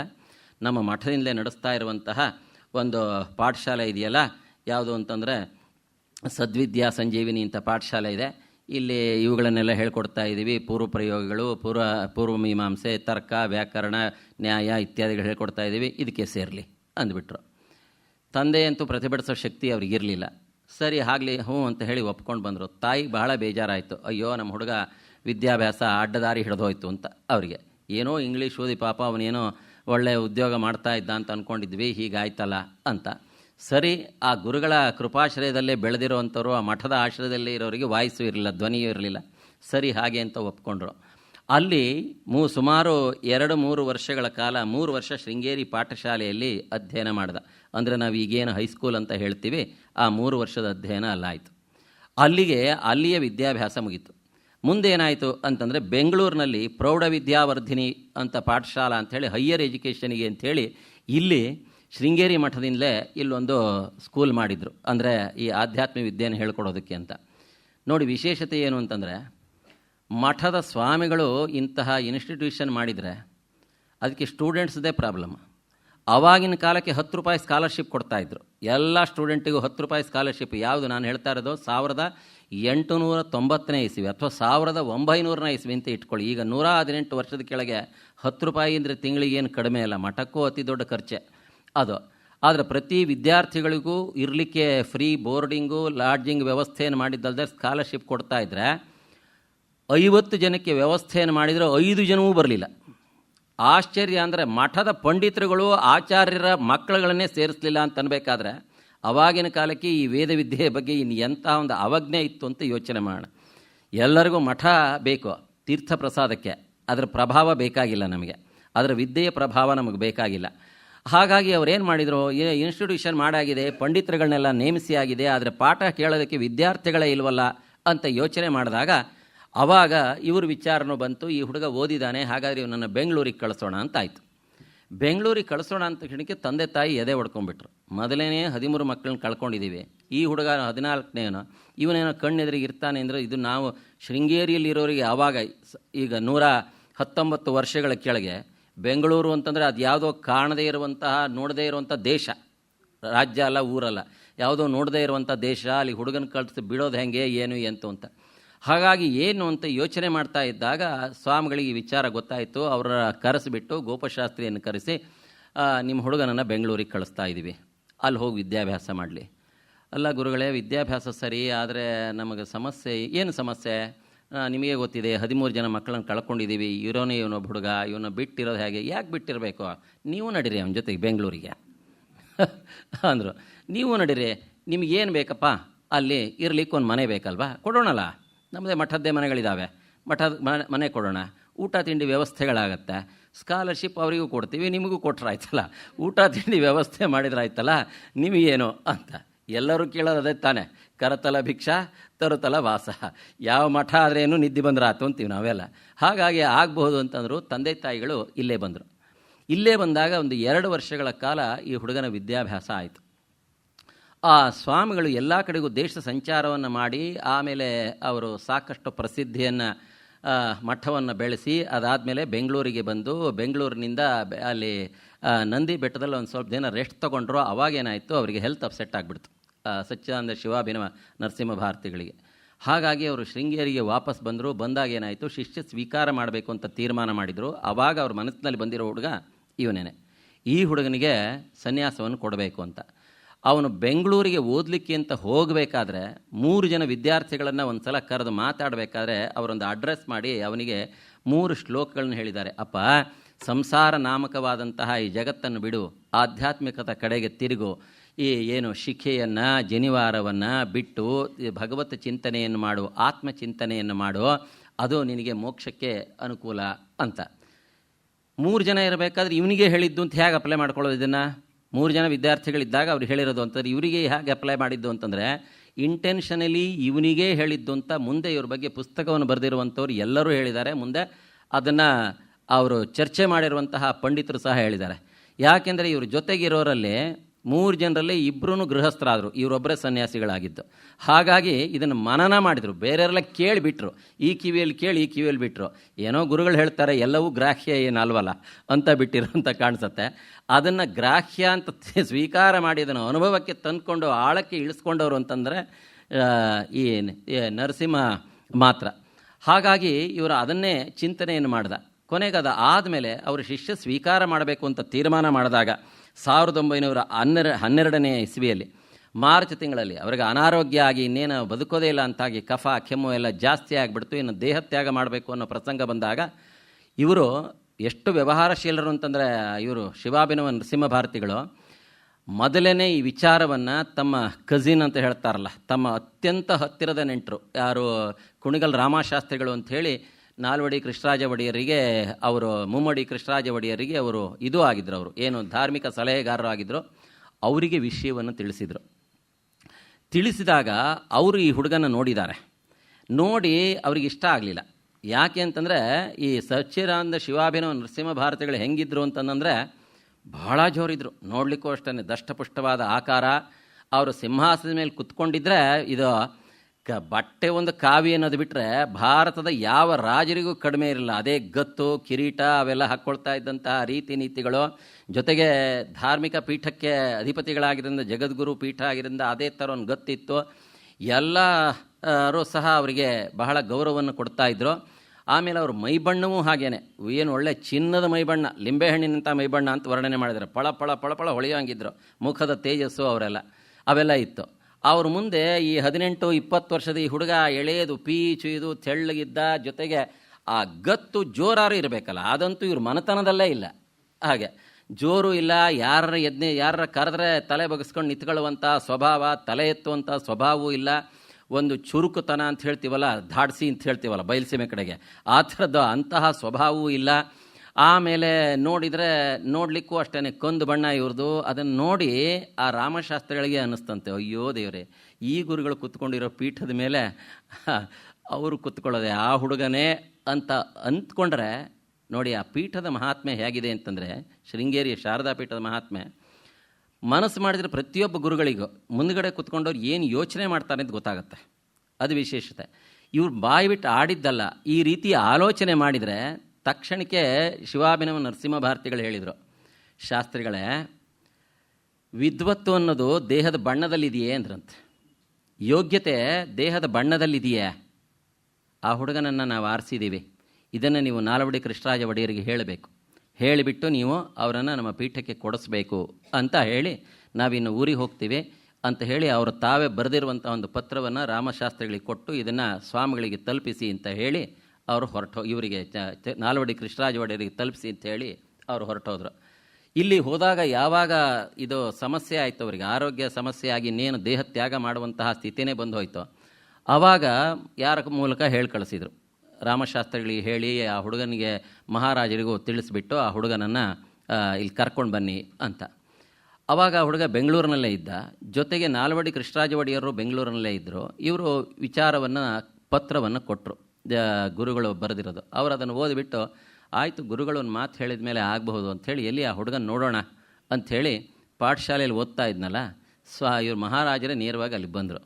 ಬಂದಾಗ ಯಾವ ಹುಡುಗ ಅಂತ ಕೇಳಿದರು. ಅಲ್ಲೊಂದು 5-6 ಜನ ಓದ್ತಾ ಇದ್ದರು. ಯಾವ ಹುಡುಗ ಅಂತ ಕೇಳಿದಾಗ ರಾಮಶಾಸ್ತ್ರಿಗಳು ಇದೇ ಹುಡುಗ ಅಂತ ತೋರಿಸಿದ್ರೆ, ನಾಲ್ವಡಿ ಕೃಷ್ಣರಾಜ ಒಡೆಯರು ಆ ರಾಮಶಾಸ್ತ್ರಿಗಳಿಗೆ ಹೇಳಿದ್ದು, ಚೆನ್ನಾಗಿ ಇಲ್ವಲ್ರಿ ಈ ಹುಡುಗ ಅಂದ್ರಂತೆ. ಯಾಕೆಂದರೆ ಅಂತಹ ಒಂದು ರಾಜಸಿಂಹವನ್ನು ನೋಡಿದ ಮೇಲೆ, ಗುರುಸಿಂಹವನ್ನು ನೋಡಿದ ಮೇಲೆ ಈ ಹುಡುಗ ಹಿಂಗಿದಲ್ಲ ಅಂಥೇಳಿ ಚೆನ್ನಾಗೇ ಇಲ್ವಲ್ರಿ ಅಂತ ಹೇಳಿದ್ರಂತೆ. ಅವರಿಗೂ ಇಷ್ಟ ಆಗಲಿಲ್ಲ. ಏನೋ ನಮ್ಮ ಗುರುಗಳು ಆರಿಸಿದ್ದಾರೆ ಅಂತಂದಾಗ, ಸರಿ ಬಿಡಿ, ಗುರುಗಳು ಆರಿಸಿದ ಮೇಲೆ ನಾವಿನ್ನೇನು ಮಾಡ್ಲಿಕ್ಕೆ ಸಾಧ್ಯ ಅಂದ್ಕೊಂಡು ಸುಮ್ಮನಾದರು. ಆಗಬಹುದು ಅಂತ ಒಪ್ಕೊಂಡಾಯ್ತಲ್ಲ. ಆಮೇಲೆ ಇದನ್ನು ಅವ್ರ ತಂದೆ ತಾಯಿಗಳಿಗೆ ಹೇಳಬೇಕಾಯ್ತಲ್ಲ, ಇವನು ಕರ್ಕೊಂಡು ಬನ್ನಿ ಅಂತಂದಾಗ ತಂದೆ ತಾಯಿಗಳಿಗೆ ಹೇಳಿದರು ರಾಮಶಾಸ್ತ್ರಿಗಳು, ನೋಡಿ ಹೀಗಾಗಿದೆ, ಗುರುಗಳು ನಿಮ್ಮ ಮಗನನ್ನು ತಮ್ಮ ಪೀಠಕ್ಕೆ ಉತ್ತರಾಧಿಕಾರಿ ಅಂತ ಹೇಳಿ ತೀರ್ಮಾನ ಮಾಡಿದ್ದಾರೆ, ಕೊಡಬೇಕು ಅಂತಂದರೆ ತಂದೆ ತಾಯಿಗಳು ಇಬ್ಬರೂ ಒಪ್ಪಲಿಲ್ಲ. ಮುಖ್ಯವಾಗಿ ತಾಯಿ ಅಂತೂ ಹಠನೇ ಹೇಳಿದ್ರು, ನಾನಂತೂ ಕೊಡೋದಿಲ್ಲ. ಇಷ್ಟರ ಮೇಲೆ ಗುರುಗಳು ಬಲವಂತವಾಗಿ ತೊಗೊಂಡು ಹೋಗಿದ್ರೆ ತೊಗೊಂಡು ಹೋಗ್ಬೋದು, ನಮ್ಮದೇನು ಅಭ್ಯಂತರ ಇಲ್ಲ. ಆದರೆ ನಾನು ಮಾತ್ರ ಒಪ್ಪಲ್ಲ. ಇರೋನೇ ಇವನು ಒಬ್ಬ ಹುಡುಗ. ನಮಗೆ ವಿಶೇಷ ಏನು ಗೊತ್ತಾ, ಈ ಹುಡುಗ ಹುಟ್ಟಿದ ಮೇಲೆ ಇನ್ನಿಬ್ಬರು ಹೆಣ್ಮಕ್ಳು ಹುಟ್ಟಿದ್ರು ಅವರಿಗೆ. ಅವಿಬ್ಬರು ಹೆಣ್ಮಕ್ಳು ಸಿಡುಬು ಬಂದು ಹತ್ತೋದ್ರು 6 ವರ್ಷಕ್ಕೆ. ಹಾಗಾಗಿ 16 ಜನ ಮಕ್ಕಳಲ್ಲಿ ಇವರೊಬ್ಬರೇ ಉಳಿದಿರೋದು. ಜೊತೆಗೆ ಮುಂದೆ ಅವರು ಅನೇಕ ಸಲ ಚಂದ್ರಶೇಖರ ಭಾರತಿಗಳು ಹೇಳಿದ್ದಾರೆ, ಆ ಮಕ್ಕಳು ಓಡಾಡ್ತಾ ಇದ್ದಿದ್ದು ಇವರಿಗೆ ತಂಗಿಯರಲ್ಲ, ಅವರು ಬಹಳ ಪ್ರೀತಿ ತೋರಿಸ್ತಾ ಇದ್ರಂತೆ, ಇಂಟಿಮೇಸಿ ಆ ಮಕ್ಕಳ ಮೇಲೆ. ಇವರಿಗೂ ಅಷ್ಟೇ ಅವ್ರ ಜೊತೆಗೆ ಆಟ ಆಡಿದ್ದವೆಲ್ಲ ಜ್ಞಾಪಿಸ್ಕೊಳ್ತಾ ಇದ್ರಂತೆ ಅವರು ಯಾವಾಗಾರು ಅಪರೂಪಕ್ಕೆ ಅವರು. ಹಾಗಾಗಿ ಇರೋನು ಇವನು ಒಬ್ಬ ಹುಡುಗ, ಇವನನ್ನು ಸಹ ಪೀಠಕ್ಕೆ ಕೂಡಿಸ್ಬಿಟ್ರೆ ಈಗಿನ ಪೀಠಾಧಿಪತ್ಯ ಬೇರೆ, ಆಗಿನ ಕಾಲದ್ದೇ ಬೇರೆ. ಅವಾಗಾದರೆ ಹಾಗಲ್ಲ, ತಂದೆ ತಾಯಿಗಳನ್ನ ಹೆಚ್ಚು ಮಾತಾಡ್ಸೋ ಹಾಗಿಲ್ಲ, ಮನೆಗೆ ಬರೋ ಹಾಗಿಲ್ಲ, ನಾವೇನೋ ಅಡುಗೆ ಊಟ ಮಾಡಿ ಹಾಕೋ ಹಾಗಿಲ್ಲ ಅವನಿಗೆ. ಇದು ಎಂಥದ್ದು ಇದು, ಇರೋನು ಒಬ್ಬ ಹುಡುಗ, ನಮಗೂ ನಮ್ಮ ವಂಶ ಬೆಳಿಬೇಕು ಅನ್ನೋದು ಬೇಡವೇ, ಹಾಗೆ ಹೀಗೆ ಅಂತ ಹಠಾನೇ ಮಾಡಿದಾಗ ಆವಾಗ ರಾಮಶಾಸ್ತ್ರಿಗಳು ತುಂಬ ಹೇಳಿದರು, ಯಾಕೆ ವಂಶ ಬೆಳಿಬೇಕು ಅಂತ ಯೋಚನೆ ಮಾಡ್ತೀರಿ? ಮಗ ಎಲ್ಲರೂ ಸನ್ಯಾಸ ಆದರೆ ತಂದೆ ಕಡೆಗೆ 40 ತಲೆಮಾರು, ತಾಯಿಯ ಕಡೆಗೆ 40 ತಲೆಮಾರುಗಳು ಅವರು ಶಾಶ್ವತ ಬ್ರಹ್ಮಲೋಕವನ್ನು ಪಡೀತಾರೆ, ಮುಕ್ತಿಯನ್ನು ಪಡೀತಾರೆ. ಮತ್ತವ್ರು ಇನ್ನೇನು ಎಂತಹ ಪಾಪ ಮಾಡಿರಲಿ, ನಮ್ಮ ಯತಿಕಾರಿಕಾ ಇತ್ಯಾದಿ ಗ್ರಂಥಗಳಲ್ಲಿ ಅದನ್ನೆಲ್ಲ ಉಲ್ಲೇಖ ಮಾಡ್ತಾರೆ. ಎಂತಹ ರೌರವ ನರಕವನ್ನು ಅನುಭವಿಸ್ತಾ ಇದ್ರೂ ಸಹ ಮಗ ಏನಾದ್ರು ಸನ್ಯಾಸಿ ಆದ ಅಂತಂದರೆ, ತಮ್ಮ ವಂಶದಲ್ಲಿ ಸನ್ಯಾಸಿಗಳು ಆದರು ಅಂತಂದರೆ ಅಲ್ಲಿಂದ ನೇರವಾಗಿ ಅವರು ಮೋಕ್ಷವನ್ನು ಪಡೀತಾರೆ ಅಂತಿದೆ. ವಂಶ ಬೆಳವಣಿಗೆ ಬಗ್ಗೆ ಯಾಕೆ ಯೋಚನೆ ಮಾಡ್ತೀರಿ? ಇಂತಹ ಅನುಕೂಲ ಯಾರಿಗೆ ಸಿಗುತ್ತೆ? ನಿಮ್ಮ ಮಗ ಪೀಠಾಧಿಪತಿ ಆಗ್ತಾನೆ, ಅದು ಇಡೀ ದಕ್ಷಿಣ ಭಾರತದ ಪ್ರಾಂತ್ಯಕ್ಕೆ ಪೀಠಾಧಿಪತಿಯಾಗೋದು ಸುಲಭವೇ, ಹಾಗೆ ಹೀಗೆ ಅಂತ ಎಷ್ಟು ಹೇಳಿದ್ರು ನೀವೇನೇ ಹೇಳ್ಬೋದು. ಆದರೆ ನಮ್ಮ ಈ ಕಷ್ಟಗಳಿಗೆ ಯಾರು ಉತ್ತರ ಹೇಳ್ತಾರೆ? ನಮಗಂತೂ ಒಪ್ಪಿಗೆ ಇಲ್ಲ, ನಾನಂತೂ ಒಪ್ಪಿಗೆ ಕೊಡಲ್ಲ, ನೀವೇನಾರು ಮಾಡ್ಕೊಳ್ಬೋದು ಅಂದರು. ಅಷ್ಟೆಲ್ಲ ಪ್ರಕಾಂಡ ಪಂಡಿತರಾಗಿ ರಾಜರನ್ನು ತಲೆದೂಗಿಸಿ, ಪಂಡಿತರನ್ನು ಎಲ್ಲ ತಲೆದೂಗಿಸಿ ಮೆಚ್ಚಿಸಿ ಸೋಲಿಸಿದಂತಹ ರಾಮಶಾಸ್ತ್ರಿಗಳು ಮಾತ್ರ ಹೃದಯದ ಮುಂದೆ ತೆಪ್ಪಗಾದರು. ಅದ್ರ ಮುಂದೆ ಯಾವ ಮಾತು ಇಲ್ಲ. ಸುಮ್ಮನೆ ಏನಪ್ಪ ಅಂದರೆ ತಲೆ ಬಗ್ಗಿಸ್ಕೊಂಡು ಕೈ ಮುಗಿಯೋದು ನಿಂತ್ಕೊಳ್ಳೋದು ಬಿಟ್ಟರೆ ಮಾತ್ರ ವಾತ್ಸಲ್ಯದ ಮುಂದೆ ಅದರ ಯಾವ ಪಾಂಡಿತ್ಯವೂ ಅದ್ರ ಮುಂದೆ ನಡೆಯಲ್ಲ. ಕೊನೆಗೆ ಹೆಲ್ಪ್ಲೆಸ್ ಆಗಿಬಿಟ್ರು ಅವರು. ನೋಡಿ ಹೇಳೋ ತನಕ ಹೇಳಿದರು, ನಮಗಂತೂ ಒಪ್ಪಿಗೆ ಇಲ್ಲ, ನೀವು ಬರುವಂತವಾಗಿ ಕರ್ಕೊಂಡು ಹೋಗಿದ್ರೆ ಕರ್ಕೊಂಡು ಹೋಗ್ಬೋದು, ನಮಗಂತೂ ಒಪ್ಪಿಗೆ ಕೊಡಲ್ಲ ಅಂದರು. ತಾಯಿಯ ಒಪ್ಪಿಗೆ ಇಲ್ದಿದ್ರೆ ಸನ್ಯಾಸ ತೊಗೊಳ್ಳಿಕ್ಕೆ ಸಾಧ್ಯ ಇಲ್ಲ. ಅಪ್ಪ ಏನೋ ನೋಡಪ್ಪ ನಿಮ್ಮ ಇಷ್ಟ ಅಂತ ಅಂದರು, ಗುರುಗಳ ಮಾತು ಮೀರ್ಲಿಕ್ಕಾಗಲ್ಲ ಅಂತ. ತಾಯಿ ಹಠಾನೇ ಹೇಳಿದರು. ಇನ್ನು ಸಾಧ್ಯ ಇಲ್ಲ, ಇನ್ನು ಹೋಗಬೇಕು ಅನ್ನುವ ಸಂದರ್ಭದಲ್ಲಿ ಈ ಹುಡುಗ ಈ ಸಂಭಾಷಣೆಯನ್ನು ಕೇಳ್ತಾ ಇರೋನು ಆಡಿರುವ ಮಾತು ನೋಡಿ ಹೇಗಿದೆ. ನರಸಿಂಹ ಅವರ ಅಮ್ಮನಿಗೆ ಹೇಳ್ತಾನೆ, ಅಮ್ಮ 13 ಮಕ್ಕಳನ್ನು ಮೃತ್ಯುವಿಗೆ ಕೊಟ್ಟೆ, ಒಬ್ಬ ಮಗನನ್ನಾದರೂ ಗುರುವಿಗೆ ಕೊಡಲ್ವಾ ಅಂದ. ಅವಕಾಶ ಸಿಕ್ಕಿದೆ ಅಮ್ಮ, ಮಠಕ್ಕೆ ಎಷ್ಟು ವರ್ಷದಿಂದ ನಾವು ಸೇವೆ ಮಾಡ್ತಾ ಇದ್ದೀವಿ, ಎಷ್ಟು ಅವಕಾಶ ಗುರುಗಳ ನಮ್ಮನ್ನು ನೋಡ್ಕೊಂಡಿದ್ದಾರೆ, ಒಬ್ಬ ಮಗನನ್ನಾದರೂ ಹೃತ್ಪೂರ್ವಕವಾಗಿ ಮಠಕ್ಕೆ ಕೊಡು. 13 ಮಕ್ಕಳನ್ನ ಮಣ್ಣಿಗಿಟ್ಟೆ, ಒಬ್ಬರನ್ನಾದರೂ ಗುರುವಿನ ಕೈಗಿಡಲ್ವಾ ಅಂತ ಅಂದ ಈ ಹುಡುಗ. ತಾಯಿಗೆ ಅದು ಮನಸ್ಸಿಗೆ ಬಹಳ ನಾಡ್ತು. ಅಮ್ಮ, ನಾನಂತೂ ಸಂಸಾರಿ ಆಗೋದಿಲ್ಲ, ನನ್ನ ಮೊದಲಿಂದಲೂ ವೈರಾಗ್ಯ ಪರವಾದಂತಹದ್ದೇ ಮನಸ್ಸು. ಇಲ್ಲ, ಮುಂದಾದರೂ ಸಹ ನಾನು ಬಿಡಿ ಸನ್ಯಾಸಿಯೇ ಆಗೋದು. ಬಿಡಿ ಸನ್ಯಾಸಿ ಆದರೆ ಅವಾಗ ಏನು ಮಾಡ್ತೀವಿ, ಕುಟೀಚಕ ಬಹುದಕ ಅನ್ನೋ ಹಾಗೆ ಬಹುದಕ ಸನ್ಯಾಸಿಯಾಗಿ ನಾನು ಅಲಿಬೇಕಾಗತ್ತೆ. ಆವಾಗ ನಿಮಗೆ ಮತ್ತೆ ನನ್ನನ್ನು ನೋಡೋ ಅವಕಾಶವೂ ಕಡಿಮೆ. ಅದರ ಬದಲು ಇದಕ್ಕೆ ಒಪ್ಕೊಂಡ್ರೆ 2-3 ಕಾರಣಗಳು ನಿಮಗೆ ಅನುಕೂಲ ಆಗುತ್ತೆ. ಮೊದಲನೇದಾಗಿ ಗುರುಗಳ ಮಾತನ್ನು ನಡೆಸ್ದಾಗಾಯಿತು. ಮಗ ಒಂದೇ ಕಡೆಗೆ ಇರ್ತಾನೆ, ನೀವು ನೋಡ್ಕೊಳ್ಬೋದು, ಹಾಗಾಗಿ ನೋಡ್ತಾ ಇರಬಹುದು ನಮ್ಮನ್ನು. ಗುರುಗಳ ಋಣವನ್ನು ತೀರಿಸಿದಾಗೂ ಆಗತ್ತೆ. ನಾವು ಶೃಂಗೇರಿಯವರು ಶೃಂಗೇರಿಯಲ್ಲೇ ಇದ್ದಾಗ ಆಗತ್ತೆ ಅಂತ ಅಂದಾಗ ತಾಯಿಗೆ ಏನು ಅನ್ನಿಸ್ತಾ ಏನೋ, ಸರಿಯಪ್ಪ ನಿನ್ನ ಮನಸ್ಸು ಸನ್ಯಾಸದ ಕಡೆಗೆ ವಾಲ್ತಾ ಇದೆ ಅಂತಂದರೆ ಆಗ ನಾನು ಒಪ್ತೇನೆ ಅಂತ ಹೇಳಿ ತಾಯಿ ಆವಾಗ ಒಪ್ಪಿಗೆ ಕೊಟ್ಟರು. ತಾಯಿಗೆ ನಮಸ್ಕಾರ ಮಾಡಿ ತಂದೆ ಆ ಒಪ್ಪಿಗೆಯನ್ನು ತಗೊಂಡು ಹೃತ್ಪೂರ್ವಕವಾಗಿ ಅವರು ಒಪ್ಪಿಗೆಯನ್ನು ಪಡ್ಕೊಂಡು ತಂದೆಗೂ ನಮಸ್ಕಾರ ಮಾಡಿ ರಾಮಶಾಸ್ತ್ರಿಗಳ ಜೊತೆಗೆ ಬಂದರು. ತಂದೆ ತಾಯಿಗಳನ್ನು ಕರ್ಕೊಂಡು ಬಂದುಬಿಟ್ಟಿದ್ರೆ ಆಗ ಹೋಗ್ತಿತ್ತು. ಆವಾಗ ಇನ್ನೂ ಶಿಷ್ಯ ಸ್ವೀಕಾರ ಅವೆಲ್ಲ ತಡಾಲ, ನೀವು ಹೋಗಿರ್ರಿ, ನಾವು ನಿಧಾನ ಬರ್ತೀವಿ ಅಂತ ತಂದೆ ತಾಯಿಗಳು ಅಂದರು. ಅವ್ರನ್ನ ಇಲ್ಲಿ ಕರ್ಕೊಂಡು ಬಂದರು. ಕರ್ಕೊಂಡು ಬರೋ ಅಷ್ಟೊತ್ತಿಗೆ ಏನಾಗಿದೆ ಅಂತಂದರೆ, ಇವ್ರನ್ನ ಇವತ್ತು ಕರ್ಕೊಂಡು ಬಂದಿದ್ದಾರೆ, ಹಿಂದಿನ ದಿನವೇ ಗುರುಗಳು ದೇಹತ್ಯಾಗ ಮಾಡಿದ್ದಾರೆ. ಗುರುಗಳಿಗೂ ಇವ್ರಿಗೂ ಭೇಟಿನೇ ಆಗಲಿಲ್ಲ. ಆವಾಗ ಯಾವಾಗ ಅವರಿಗೆ ಇನ್ನೇನು ದೇಹತ್ಯಾಗ ಮಾಡೋದು ಅಂತ ಆಯಿತು, ಆವಾಗ ಶ್ರೀಕಂಠ ಶಾಸ್ತ್ರಿಗಳು ಅವರು ಸರ್ವಾಧಿಕಾರಿಗಳವರು ಅವರು ಹೇಳಿದರು, ನೋಡಿ ಈಗಲೇ ಯಾವ್ದಾದ್ರು ಒಬ್ಬ ಹುಡುಗನನ್ನು ನೀವು ಸ್ವೀಕಾರ ಮಾಡಿಬಿಡೋದು ಒಳ್ಳೆಯದು ಅಂತ. ಯಾಕೆ ಅಂತಂದರೆ ಜಗದ್ಗುರು ಪೀಠ ಖಾಲಿ ಇತ್ತು ಅಂತಂದರೆ ಇನ್ಯಾರ್ದಾರೋ ರಾಜಕೀಯಗಳು ಶುರುವಾಗ್ತವೆ, ಅವ್ರು ಬರಲಿ ಇವ್ರು ಬರಲಿ ಅಂತ, ಅಪಾರವಾದ ಐಶ್ವರ್ಯ ಶ್ರೀಮಂತಿಕೆ ಎಲ್ಲ ಇದೆಯಲ್ಲ ಅಂತ ಯೋಗ್ಯ ಯಾರಿದ್ದಾರೆ ಅಂತ ಗುರುಗಳು ಕೇಳಿದರು. ಯಾವುದೋ ಒಬ್ಬನ ಹೆಸರು ಹೇಳಿದರು ಶ್ರೀಕಂಠ ಶಾಸ್ತ್ರಿಗಳು. ಹೇಳಿದಾಗ ಅವನು ದಡ್ಡ, ಅವನು ಈ ಮಠಕ್ಕೆ ಯೋಗ್ಯ ಅಲ್ಲ, ಬೇಡ, ಅವನೇನು ವಿದ್ವಾಂಸ ಆಗಲ್ಲ, ಬೇಡ ಅಂದರು. ಇನ್ನೊಬ್ಬನ ಹೆಸರು ಯಾರೋ ಹೇಳಿದರು ಶ್ರೀಕಂಠ ಶಾಸ್ತ್ರಿಗಳು. ಹೇಳಿದರೆ ಅಂಥವನನ್ನು ಪೀಠಕ್ಕೆ ಕೂಡಿಸೋದಕ್ಕಿಂತ ಈ ಪೀಠ ಖಾಲಿ ಬಿಟ್ಟಿರೋದು ಒಳ್ಳೆಯದು, ಅವನನ್ನೆಲ್ಲರೂ ಸ್ವಾಮಿಗಳು ಮಾಡಿದರೆ ಪೀಠದ ಹೆಸರು ಕಳೀತಾನೆ, ಬೇಡ ಅಂತ ಹೇಳಿದರು. ಇನ್ನೂ ಒಬ್ಬಂದು ಯಾರೋ ಹೆಸರು ಹೇಳಿದರು. ಆವಾಗ ಸ್ವಾಮಿಗಳಿಗೆ ಸಿಟ್ಟೆ ಬಂದ್ಬಿಡ್ತು. ಸ್ವಲ್ಪ ಸುಮ್ಮನೆ ರೀ, ನರಸಿಂಹ ಬರಲಿ, ನಾ ಹೇಳಿ ಕಳಿಸಿದ್ದೀನಲ್ಲ ಅಂತ. ಗುರುಗಳಿಗೆ ನರಸಿಂಹನ ಮೇಲೆ ಎಷ್ಟು ಪ್ರೀತಿ, ನಂಬಿಕೆ, ಶ್ರದ್ಧೆ ಇತ್ತು ಅಂತಂದರೆ ತಾಯಿ ಸರಸ್ವತಿಯನ್ನು ಸ್ತೋತ್ರ ಮಾಡಿದ್ದಾರೆ. ಸರ್ವಜ್ಞಂ ಕುರುಶಿವದೈತೆ, ಸರ್ವಜ್ಞಂ ನೃಸಿಂಹಂ ಕುರುಶಿವದೈತೆ ಸತ್ವರಂ ಮದ್ವಿನಮ್ರಂ ಅಂತ ಗುರುಗಳ ಬಗ್ಗೆ ಪ್ರಾರ್ಥನೆ ಮಾಡಿರೋದು ನಾವು ಕೇಳಿದ್ದೀವಿ. ಆದರೆ ಶಿಷ್ಯನಿಗೆ ಒಳ್ಳೆಯದಾಗಲಿ ಅಂತ ಹೇಳಿ ದೇವರನ್ನು ಪ್ರಾರ್ಥನೆ ಮಾಡಿರೋದು ಅಂದರೆ ಇದು ಒಂದೇ ಪ್ರಸಂಗ ನೋಡಿ. ನಮ್ಮ ಶಿಷ್ಯನಾದ ಮತ್ ವಿನಮ್ರಂ, ನನಗೆ ವಿನಯಶಾಲಿಯಾಗಿರುವಂತಹ ನಮ್ಮ ಶಿಷ್ಯನಾದಂತಹ ಈ ನರಸಿಂಹನನ್ನು, ಅವನನ್ನು ಸರ್ವಜ್ಞನನ್ನಾಗಿ ಮಾಡು ಅಂತ ಹೇಳಿ ತಾಯಿ ಸರಸ್ವತಿಯನ್ನು ಇವರು ದಿನ ಪೂಜೆ ಮಾಡಬೇಕಾದ್ರೆ ಪ್ರಾರ್ಥನೆ ಮಾಡಿದ್ದಾರೆ. ಇಂಥೋ ನನಗೆ ಪೀಠಕ್ಕೆ ನಮ್ಮ ಮುಂದಿನ ಪೀಠಕ್ಕೆ ಅಧಿಪತಿಯಾಗಿ ಸಿಕ್ಕಲಿ, ಇವನು ಅಧಿಕಾರಿಯಾಗಲಿ, ಅವನನ್ನು ಸರ್ವಜ್ಞನನ್ನಾಗಿ ಮಾಡು ಅಂತ. ಇಂಥವರು ಇಷ್ಟು ಪ್ರೀತಿ ವಿಶ್ವಾಸ ಇಟ್ಕೊಂಡು ಅಂತ ಈ ಹುಡುಗನನ್ನು ಆಯ್ಕೆ ಮಾಡಿದರೆ ಇವತ್ತು ದೇಹತ್ಯಾಗ ಮಾಡಿದ್ದಾರೆ. ಇವತ್ತು ಬೆಳಗ್ಗೆ 10-11 ಗಂಟೆಗೆ. ಮಾರನೇ ದಿನ ಹುಡುಗ ಬಂದ. ಭಾಳ ಬೇಜಾರಾಗ್ಬಿಡ್ತು. ಅದೊಂದು ರೀತಿ ಅವ್ರಿಗೊಂಥರ ಶಾಕ್ ಆದಾಗ ಆಗ್ಬಿಡ್ತದೆ. ಅಯ್ಯೋ, ಗುರುಗಳ ಭೇಟಿ ಮಾಡಲಿಲ್ಲ, ಅವರ ಅನುಗ್ರಹ ಪಡ್ಕೊಳ್ಳಿಲ್ವಲ್ಲ ಅಂತ ಹೇಳಿ. ಆವಾಗ ಇನ್ನು ಮುಂದೆ ಮತ್ತೆ ಅವ್ರದ್ದೆಲ್ಲ ಅವೆಲ್ಲ ಆಗಬೇಕಲ್ಲ, ಸಮಾಧಿ ಇತ್ಯಾದಿಗಳಾಗಬೇಕು. ಮತ್ತೊಂದು 8-10-15 ದಿನ ಅದು ಮುಂದೆ ಹೋಯಿತು. ಆ ಸಂದರ್ಭದಲ್ಲಿ ಬೇರೆ ಯಾರನ್ನಾರು ತರಬೇಕು ಅಂತ ಹೇಳಿ ಬಹಳ ಪ್ರಯತ್ನಗಳ ನಡೆದು ಬೇರೆಯವ್ರನ್ನ ಯಾರನ್ನಾರು ತರಬೇಕು ಅಂತ. ಆ ಸಂದರ್ಭದಲ್ಲಿ ಶ್ರೀಕಂಠ ಶಾಸ್ತ್ರಿಗಳ ನೇರವಾಗಿ ನಾಲ್ವಡಿ ಕೃಷ್ಣರಾಜ ಒಡೆಯರ್ ಹತ್ರ ಹೋಗಿ, ಆವಾಗ ಅವರಿಗೂ ಗೊತ್ತಿರಲಿಲ್ಲ ಯಾರನ್ನು ಮಾಡ್ತಾರೆ ಅಂತ ಹೇಳಿ. ಆವಾಗ ಅವ್ರು ಏನು ಮಾಡಿದ್ದಾರೆ, ಬೇರೆ ಯಾರನ್ನಾರು ತರಬೇಕು ಅಂತ ಪ್ರಯತ್ನ ಮಾಡಿದರೆ ಆವಾಗ ನಾಲ್ವಡಿ ಕೃಷ್ಣರಾಜ ಒಡೆಯರವರು ಈ ಸ್ವಾಮಿಗಳು ಮಾಡಿರುವಂತಹ ಪತ್ರವನ್ನು ತೋರಿಸಿ, ನೋಡಿ ನರಸಿಂಹನನ್ನು ಅವರು ಪೀಠಾಧಿಪತಿ ಅಂತ ಆಯ್ಕೆ ಮಾಡಿದ್ದಾರೆ, ಅವನನ್ನು ಕೂಡಿಸೋದಷ್ಟೇ ನಾವು ನೀವು ಮಾಡಬೇಕಾದ ಕರ್ತವ್ಯ, ಬೇರೆ ಆಯ್ಕೆನೇ ಇಲ್ಲ ಅಂದರು. ಅಲ್ಲಿಗೆ ಮುಂದಿನ ಎಲ್ಲ ಪ್ರಯತ್ನಗಳು ನಿಂತು, ಇನ್ನು ಬೇರೆಯವ್ರನ್ನ ಯಾರನ್ನಾರು ತರಬೇಕು ಅನ್ನೋದು.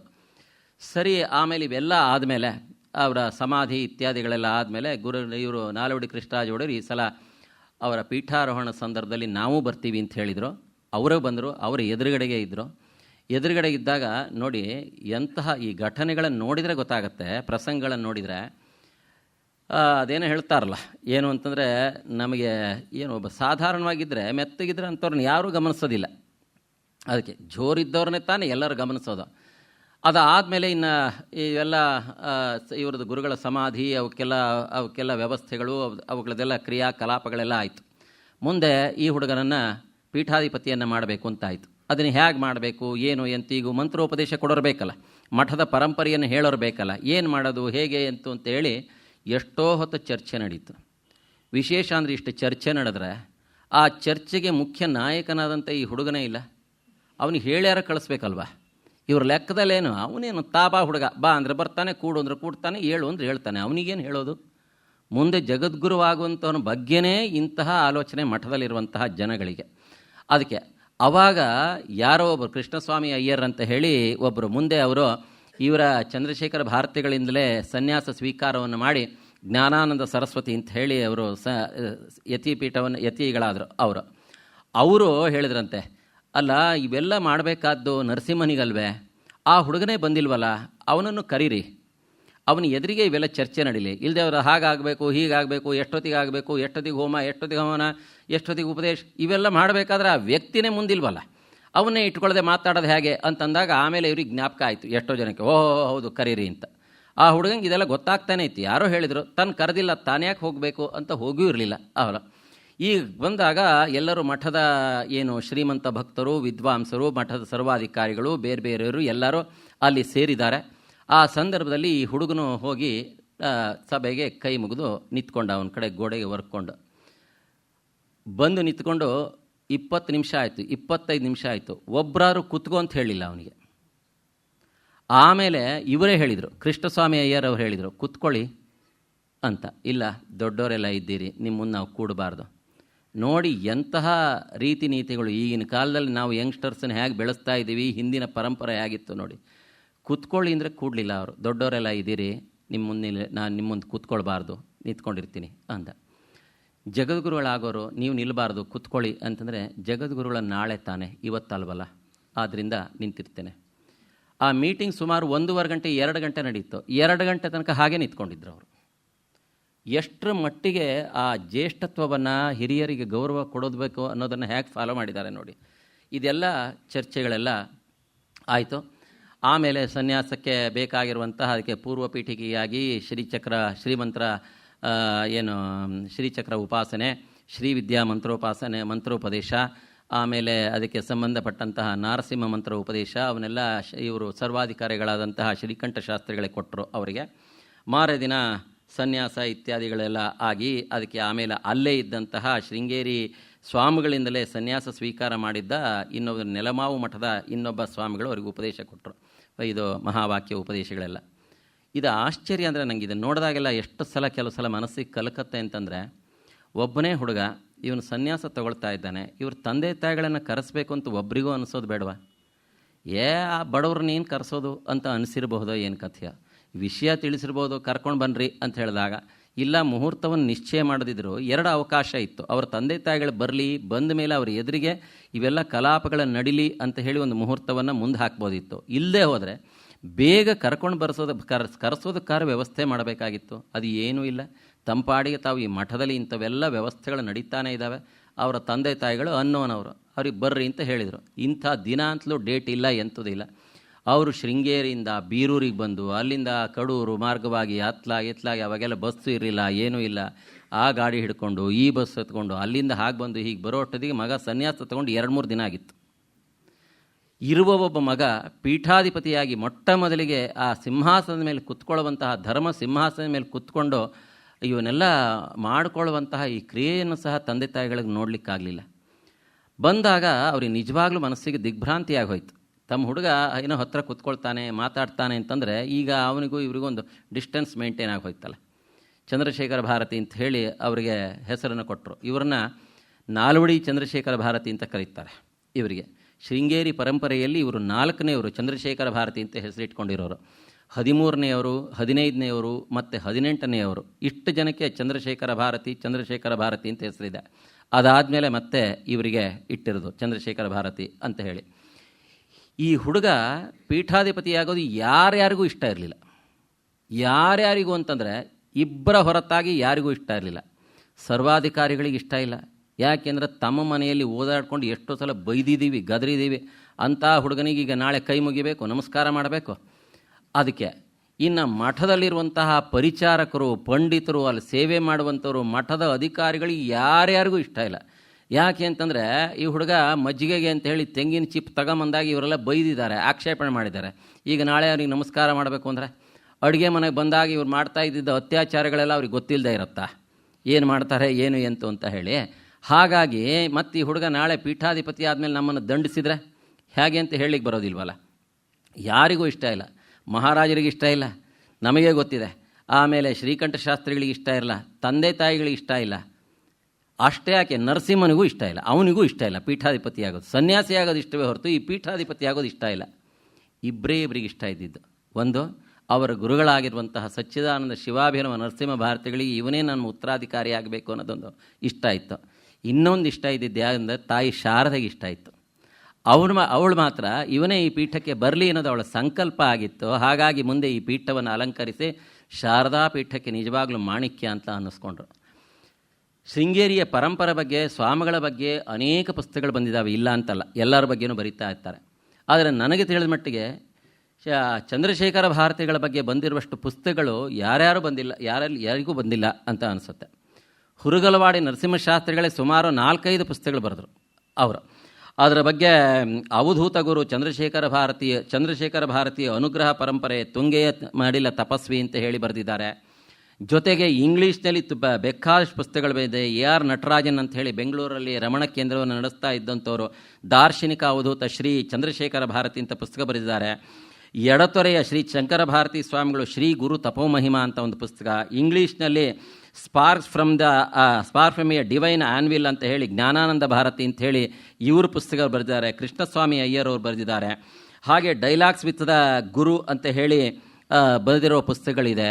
ಆನಾಕೃಷ್ಣರಾವ್ ಅವರು 2 ಕಾದಂಬರಿಗಳನ್ನು ಇವರನ್ನು ಗಮನದಲ್ಲಿಟ್ಕೊಂಡು ಆಶೀರ್ವಾದ ಮತ್ತು ಅನುಗ್ರಹ ಅಂತ 2 ಕಾದಂಬರಿಗಳು ಬರೆದರು. ಅಷ್ಟೇ ಇತ್ತೀಚೆಗೆ 2017ರಲ್ಲಿ ಸಹ ಬೆಂಗಳೂರಿನವರೇ ಒಬ್ಬರು ಗುರುಭಕ್ತ ಅಂತೇಳಿ ತಮ್ಮ ಹೆಸರು ಹಾಕದೇ ಇದ್ದಂಗೆ ಆವಾಗ ಇವ್ರ ಬಗ್ಗೆ ಮಹಾತಪಸ್ವಿ ಅಂತಲೇ ಹೇಳೋ ಎಂಥೋ ಒಂದು ಪುಸ್ತಕವನ್ನು ಇತ್ತೀಚೆಗೆ ಬಂದಿದೆ. ಒಂದೇ ವರ್ಷದಲ್ಲಿ 2 ಪ್ರಿಂಟ್ ಆಯ್ತದೆ. ಹೀಗೆ ಇವ್ರ ಬಗ್ಗೆ ಇಷ್ಟಲ್ಲದೆ ಇವ್ರ ಬಗ್ಗೆ ಏನು ಅಭಿನಂದನ ಸಂಭಾವನಾ ಗ್ರಂಥಗಳು, ಗುರುಮಹಿಮೆ, ಇವ್ರ ಬಗ್ಗೆ ವರ್ಣನೆ ಮಾಡುವಂಥದ್ದು ಎಷ್ಟೊಂದು ಪುಸ್ತಕಗಳು ಬಂದಿರೋದನ್ನು ನಾವು ಕಾಣ್ತೇವೆ. ಇಷ್ಟೊಂದು ವಿಶೇಷವಾಗಿ ಇವ್ರ ಬಗ್ಗೆ ಬರೆದಿದ್ದಾರೆ. ಎಲ್ಲವೂ ಸಹ ಇವರಲ್ಲಿರುವಂತಹ ಒಂದು ವಿಶೇಷತೆಯನ್ನು ನಾವು ಅವರಲ್ಲಿ ಕಾಣ್ತೇವೆ. ಸನ್ಯಾಸವನ್ನು ಕೊಡುವಂತಹ ಸಂದರ್ಭದಲ್ಲಿ ನಾಲ್ವಡಿ ಕೃಷ್ಣರಾಜ ಒಡೆಯರ್ ಅವರು ಬಂದಿದ್ದರು ಅಂತ ಹೇಳಿದ್ವಲ್ಲ, ಆವಾಗ ಅವರು ಇವರನ್ನು ಕರೆಸಿ ಸನ್ಯಾಸ ತಗೊಳ್ಳೋದಕ್ಕಿಂತ ಮುಂಚೆ ಅವರಿಗೇನು ಇಷ್ಟ ಇರಲಿಲ್ವಲ್ಲ, ಏನು ರೀ ಚೆನ್ನಾಗಿಲ್ವಲ್ರಿ ಹುಡುಗ ಅಂತ ಹೇಳಿ ರಾಗ ಹೇಳೋದಂಥವ್ರು ಈ ಹುಡುಗರನ್ನು ಕೊನೆಗೆ ಇನ್ನೊಂದು 2-3 ದಿನಕ್ಕೆ ಸನ್ಯಾಸ ಸ್ವೀಕಾರ ಮಾಡ್ತಾನೆ ಅಂತಂದಾಗ ಆ ಹುಡುಗನನ್ನು ಕರೆದು ಕೇಳಿದರು, ನಿಮಗೆ ನಮ್ಮಿಂದ ಏನು ಸೇವೆ ಆಗಬೇಕು ಹೇಳಿ ಅಂತ ಕೇಳಿದ್ದಾರೆ ನಾಲ್ವಡಿ ಕೃಷ್ಣರಾಜ ಒಡೆಯರ್. ಕೇಳಿದಾಗ ಈ ಹುಡುಗನ ಮನಸ್ಸು ನೋಡಿ, ಆಗಿ ಇನ್ನೂ 20 ವರ್ಷ ಅವರಿಗೆ. ಆವಾಗ ಅವ್ರು ಕೇಳಿರೋದು, ಆಡಳಿತದ ಹೊರೆ, ತಲೆನೋವು ಇವ್ಯಾವುದೂ ನನಗೆ ಹಚ್ಚಬಾರ್ದು. ಏನಿದ್ರು ಅಧ್ಯಯನ, ಅನುಷ್ಠಾನ, ಆತ್ಮಚಿಂತನೆ, ಅನುಸಂಧಾನ ಇದನ್ನು ಮಾಡಲಿಕ್ಕೆ ನನ್ನನ್ನು ಫ್ರೀಯಾಗಿ ಬಿಡಬೇಕು, ಆಡಳಿತಕ್ಕೆ ನನ್ನನ್ನು ಎಳೀಬಾರದು ಅಂತ ಕೇಳಿದ್ರಂತೆ. ಆವಾಗ ನಾಲ್ವಡಿ ಕೃಷ್ಣರಾಜ ಒಡೆಯರ್ ಅಂದ್ಕೊಂಡ್ರು, ಭಲೆ ಓಹೋ ಅದಕ್ಕೆ ಅವ್ರನ್ನ ಆರಿಸಿರೋದು ಅಂತ. ಎಲ್ಲರೂ ಏನು ಕೇಳೋದು ಅಂತ ನಮ್ಮ ಆಡಳಿತ ನಡೆಸೋದಕ್ಕೆ ಸಪೋರ್ಟ್ ಮಾಡಿ ಅಂತ ಕೇಳ್ತಾರೆ, ಆರ್ಥಿಕ ಅನುಕೂಲತೆಗಳಿರಲಿ ಅಂತ, ಹಣಕಾಸಿನ ಅನುಕೂಲತೆಗಳಿರಲಿ ಅಂತ ಕೇಳ್ತಾರೆ. ಇವರು ತಮ್ಮ ಜೀವಿತದ ಅವಧಿಯಲ್ಲಿ ಎಲ್ಲಿಯ ತನಕ ಪೀಠಾಧಿಪತಿಗಳಾಗಿದ್ದರು ಒಂದೇ ಒಂದು ವರ್ಷ, ಒಂದೇ ಒಂದು ದಿನವೂ ಸಹ ಅಕೌಂಟ್ಸ್ ಬಗ್ಗೆ ಕೇಳಲಿಲ್ಲ. ತಮಗದ್ರ ಬಗ್ಗೆ ಗೊತ್ತಿರಲಿಲ್ಲ ಅಂತಲ್ಲ, ಪ್ರಯತ್ನ ಮಾಡಿದರೆ ತಿಳ್ಕೊಳ್ಬಹುದಿತ್ತು, ಅದಲ್ಲ. ಆದರೆ ಅದರ ಬಗ್ಗೆ ಅವರಿಗೆ ತಾವು ಏನು ಹೇಳಿದಾರೋ, ನನಗೆ ಅಧ್ಯಯನ, ಅನುಷ್ಠಾನ, ಆತ್ಮಾನುಸಂಧಾನ, ಮಾತ್ರ ಆತ್ಮಚಿಂತನೆ ಇದಕ್ಕೆ ಅವಕಾಶ ಮಾಡಿ ಕೊಡಬೇಕು ಅಂತ ಅವರು ಏನು ತಮ್ಮ ಮನಸ್ಸಿನಲ್ಲಿ ಅಂದುಕೊಂಡಿದ್ರೋ ತಮ್ಮ ಜೀವಿತದ ಅವಧಿಯಷ್ಟನ್ನು ಅದಕ್ಕೆ ಮುಡಿಪಾಗಿ ಇಟ್ಟರೆ ಹೊರತು ಒಂದೇ ಒಂದು ದಿನವೂ ಸಹ ಈ ಕಡೆಗೆ ಏನಾಯಿತು ಏನು ಅಂತಂತ ತಿರುಗಿ ನೋಡಲಿಲ್ಲ. ಅದಕ್ಕೆ ಹೇಗೂ ನಮ್ಮ ಸರ್ವಾಧಿಕಾರಿಗಳಿದ್ದಾರೆ, ನಮ್ಮ ಹಿರಿಯ ಗುರುಗಳಿಗೆ ಸರ್ವಾಧಿಕಾರಿಗಳಾಗಿದ್ದವರು ಅವಾಗಿಂದ ನಾನು ನೋಡಿದ್ದೀನಿ, ಅವ್ರ ಮನೆಯಲ್ಲೇ ಇದ್ದು ನೋಡಿದ್ದೀನಿ. ಅವರ ವ್ಯಕ್ತಿತ್ವ ಎಂಥದ್ದು, ಅವರ ಆಡಳಿತದ ರೀತಿ ಎಂಥದ್ದು ಅಂತ ಗೊತ್ತಿದೆ. ನಾನ್ಯಾಕೆ ಅದನ್ನು ಆಲೋಚನೆ ಮಾಡೋದು ಅಂತ ಅಂದುಕೊಂಡು ಅವರು ಅದರ ಬಗ್ಗೆ ವಿಷಯವನ್ನೇ ಪ್ರಸ್ತಾಪ ಮಾಡಲಿಲ್ಲ. ಮುಂದೆ ಇವರು ಸನ್ಯಾಸಿಗಳಾದರು. ಇವೆಲ್ಲ ಆದಮೇಲೆ ನಮ್ಮಲ್ಲೆಲ್ಲ ಒಂದು ಮಾತು ಹೇಳ್ತಾರೆ, ಏನು ಅಂತಂದರೆ ಸನ್ಯಾಸ ಧರ್ಮಕ್ಕೆ ಆಚಾರ್ಯ ಶಂಕರರೇ ನಮ್ಮಲ್ಲಿ ಅದಕ್ಕೆ ನಾರ್ಮ್ಸ್ ಹಾಕಿ ಕೊಟ್ಟವರು ಭಾರತದಲ್ಲಿ. ಅದಕ್ಕೆ ಅಶ್ವಾಲಂಬಂ ಗವಾಲಂಬಂ ಸನ್ಯಾಸಂ ಫಲಪೈತೃಕಂ ದೇವರಾಜ್ಯ ಸುತೋತ್ಪತ್ತಿ ಕಲೋ ಪಂಚ ವಿವರ್ಜಯೇತ್ ಅಂತ ಒಂದು ಶಾಸ್ತ್ರ. ಸನ್ಯಾಸವನ್ನು ಕಲಿಯುಗದಲ್ಲಿ ನಿಷೇಧ ಅಂತ ಹೇಳಿದ್ರೂ ಸಹ ವಿರಾಗ ಇದ್ದರೆ, ವೈರಾಗ್ಯ ಇದ್ದರೆ ಸನ್ಯಾಸವನ್ನು ನಡೆಸ್ಬೋದು ಅಂತ ತೋರಿಸಿದವರು ಮೊಟ್ಟ ಮೊದಲಿಗೆ ಶಂಕರರು ಅವರು. ಹಾಗಾಗಿ ನಾವು ಅವ್ರ ಜೀವನ ಚರಿತ್ರೆಯಲ್ಲಿ ನೋಡ್ತೀವಲ್ಲ, ಮಂಡನ ಮಿಶ್ರರಿಗೂ ಅವರಿಗೂ ನಡೆದಿರುವಂತಹ ವಿಚಾರಗಳು, ಕುಮಾರಿಲ ಭಟ್ಟರಿಗೆ ಮತ್ತು ಮಂಡಲ ಮಿಶ್ರರಿಗೆ ಅವರಿಗೆಲ್ಲ ಸನ್ಯಾಸದ ಬಗ್ಗೆ ಇರುವಂತಹ ತಿರಸ್ಕಾರ, ಇವುಗಳನ್ನೆಲ್ಲ ನಾವು ನೋಡ್ತೀವಲ್ಲ. ಆದರೆ ವಿರಾಗ ಇದ್ದರೆ, ವೈರಾಗ್ಯ ಇದ್ದರೆ ಆವಾಗ ನಾವು ಸನ್ಯಾಸ ಧರ್ಮವನ್ನು ನಡೆಸಬಹುದು ಅಂತ ತೋರಿಸಿದ್ದು ಆಚಾರ್ಯ ಶಂಕರರು. ಹಾಗಾಗಿಯೇ ಸನ್ಯಾಸ ಪರಂಪರೆಯಲ್ಲಿ ಆಚಾರ್ಯ ಶಂಕರರು ಮೊದಲಿಗರಾಗಿ ನಿಲ್ತಾರೆ. ಈ ಪೀಠಾಧಿಪತಿಗಳಿಗೆ ವಿಶೇಷತೆ ಏನು, ಬ್ರಾಹ್ಮಣ ಸನ್ಯಾಸಿಗಳಿಗೆ ವಿಶೇಷತೆ ಏನು ಅಂತಂದರೆ ಅವರು ದಂಡಧಾರಣೆ ಮಾಡೋದು, ದಂಡಿ ಸನ್ಯಾಸಿ ಅಂತ ಹೇಳ್ತಾರೆ. ಜೊತೆಗೆ ಈ ಶಂಕರಾಚಾರ್ಯ ಪರಂಪರೆಯಲ್ಲಿ ಬಂದಿರೋರಿಗೆ ದಶನಾಮಗಳು ಇರ್ತವೆ, 10 ನಾಮಗಳಲ್ಲಿ ಯಾವುದಾದ್ರು ಇಟ್ಕೊಂಡಿರಬಹುದು ಅಂತ. ಎಲ್ಲ ಪೀಠಕ್ಕೂ 2-3 ಹೆಸರುಗಳನ್ನು ಕೊಟ್ಟಿದ್ದಾರೆ. ಆದರೆ ಶೃಂಗೇರಿ ಪೀಠಕ್ಕೆ 10 ಹೆಸರಲ್ಲಿ ಯಾವುದು ಬೇಕಾದ್ರೂ ಬಳಸಬಹುದು ಅಂತ. ಗಿರಿ, ಪುರಿ, ವನ, ಅರಣ್ಯ, ಆಶ್ರಮ, ಆಚಾರ್ಯ, ತೀರ್ಥ, ಭಾರತಿ, ಸರಸ್ವತಿ, ಘನ ಅಂತ ಹೇಳಿ ಈ 10 ಹೆಸರುಗಳಲ್ಲಿ ಇದನ್ನು ಕೊನೆಗೆ ಅದು ಎಂಡಾಗಬೇಕು ಅಂತ. ಮೊದಲು ಏನೇ ಹೆಸರಿಟ್ಟರೂ ಸಹ ವಿದ್ಯಾರಣ್ಯರಿಗೆ ಅರಣ್ಯ ಅಂತ ಇದೆ, ಆನಂದ ಘನ, ಪ್ರಬೋಧ ಘನ, ಈ ಥರ ಘನ ಅಂತ ಹೆಸರಿಟ್ಟಿರ್ತಾರೆ. ಸುರೇಶ್ವರಾಚಾರ್ಯ ಇವರಿಗೆ ಹೆಸರಿಟ್ಟಿರೋದು, ಶಂಕರಾಚಾರ್ಯ ಆಚಾರ್ಯ ಅಂತ ಹೆಸರಿಟ್ಟಿರೋದು. ಹೀಗೆ ಈ ರೀತಿ ಇಂಥವುಗಳಲ್ಲಿ ಯಾವುದಾದ್ರು ಈ 10 ಹೆಸರುಗಳಲ್ಲಿ ಯಾವುದಾದ್ರು ಒಂದು ಇರಲೇಬೇಕು ಅಂತ. ಇದು ಶಂಕರಾಚಾರ್ಯರ ಪರಂಪರೆಯನ್ನು ತೋರಿಸುತ್ತೆ. ಇವರಿಗೆ ಭಾರತಿ ಅನ್ನೋ ಹೆಸರನ್ನು ಇಟ್ಟಿದ್ದಾರೆ. ಈ ಶೃಂಗೇರಿಯ ಪರಂಪರೆಯಲ್ಲಿ ಇವರ ತನಕ, ಚಂದ್ರಶೇಖರ ಭಾರತಿಗಳ ತನಕ 27 ಜನಕ್ಕೆ ಭಾರತಿ ಅಂತ ಕರೆದಿದ್ದಾರೆ. ಮಧ್ಯದಲ್ಲಿ 2 ಜನಕ್ಕೆ ಅದು ಬಿಟ್ಟು ಹೋಗಿತ್ತು. ಮತ್ತೆ ಈಗ ವಿಧುಶೇಖರ ಭಾರತಿ ಅಂತ ಹೇಳಿ ಮತ್ತೆ ಅದು ಪರಂಪರೆ ಶುರುವಾಯಿತು. ಮಧ್ಯದಲ್ಲಿ ಅಭಿನವ ವಿದ್ಯಾ ತೀರ್ಥ, ಭಾರತಿ ತೀರ್ಥ ಅಂಥೇಳಿ ಆ ತೀರ್ಥ ಅನ್ನೋ ಹೆಸರನ್ನು ಬಳಸಿದರು. ಇದು ಬಿಟ್ಟು ಹೋಗಿದ್ದು ಮತ್ತೆ ಹೀಗೆ ಶುರುವಾಗಿದೆ. ಇವರು ಇಷ್ಟೆಲ್ಲ ಆದಮೇಲೆ ವಿದ್ಯಾಭ್ಯಾಸ ಅರ್ಧಕ್ಕೆ ನಿಂತು ಹೋಗಿತ್ತಲ್ಲ, ಸರಿ ಇವರಿಗೆ ಮತ್ತೆ ವಿದ್ಯಾಭ್ಯಾಸವನ್ನು ಮುಂದುವರಿಸಬೇಕು ಅಂತಾಯಿತು. ಅವರಿಗೆ ಯಾರಿಗೆ ಹೇಳೋದು ಅಂತಂದರೆ, ಹಾನಗಲ್ ವಿರೂಪಾಕ್ಷಶಾಸ್ತ್ರಿಗಳು ಅಂತ ಹೇಳಿ ಅವರ ಹತ್ರ ಅಧ್ಯಯನಕ್ಕೆ ವ್ಯವಸ್ಥೆಯನ್ನು ಮಾಡಿದರು. ಹಾನಗಲ್ ವಿರೂಪಾಕ್ಷಶಾಸ್ತ್ರಿಗಳದ್ದು ಎಂತಹ ಘನ ವ್ಯಕ್ತಿತ್ವ ಅಂತ ಅಂದರೆ, ಅವರಿಗೆ ಆಗಿನ ಕಾಲಕ್ಕೆ ಭಾರತ ಸರ್ಕಾರದಿಂದ ಮಹಾಮಹಾ ಉಪಾಧ್ಯಾಯ ಅಂತ ಟೈಟ್ಲ್ ಕೊಟ್ಟಿದ್ರು ಅವರಿಗೆ. ಜೊತೆಗೆ ವಾರಣಾಸಿ ಕಾಶಿ ವಿದ್ಯಾಪೀಠದಿಂದ ತರ್ಕ ಪಂಚಾನನ, ತರ್ಕ ಸಿಂಹ ಅಂತ ಅವರಿಗೆ ಬಿರುದು.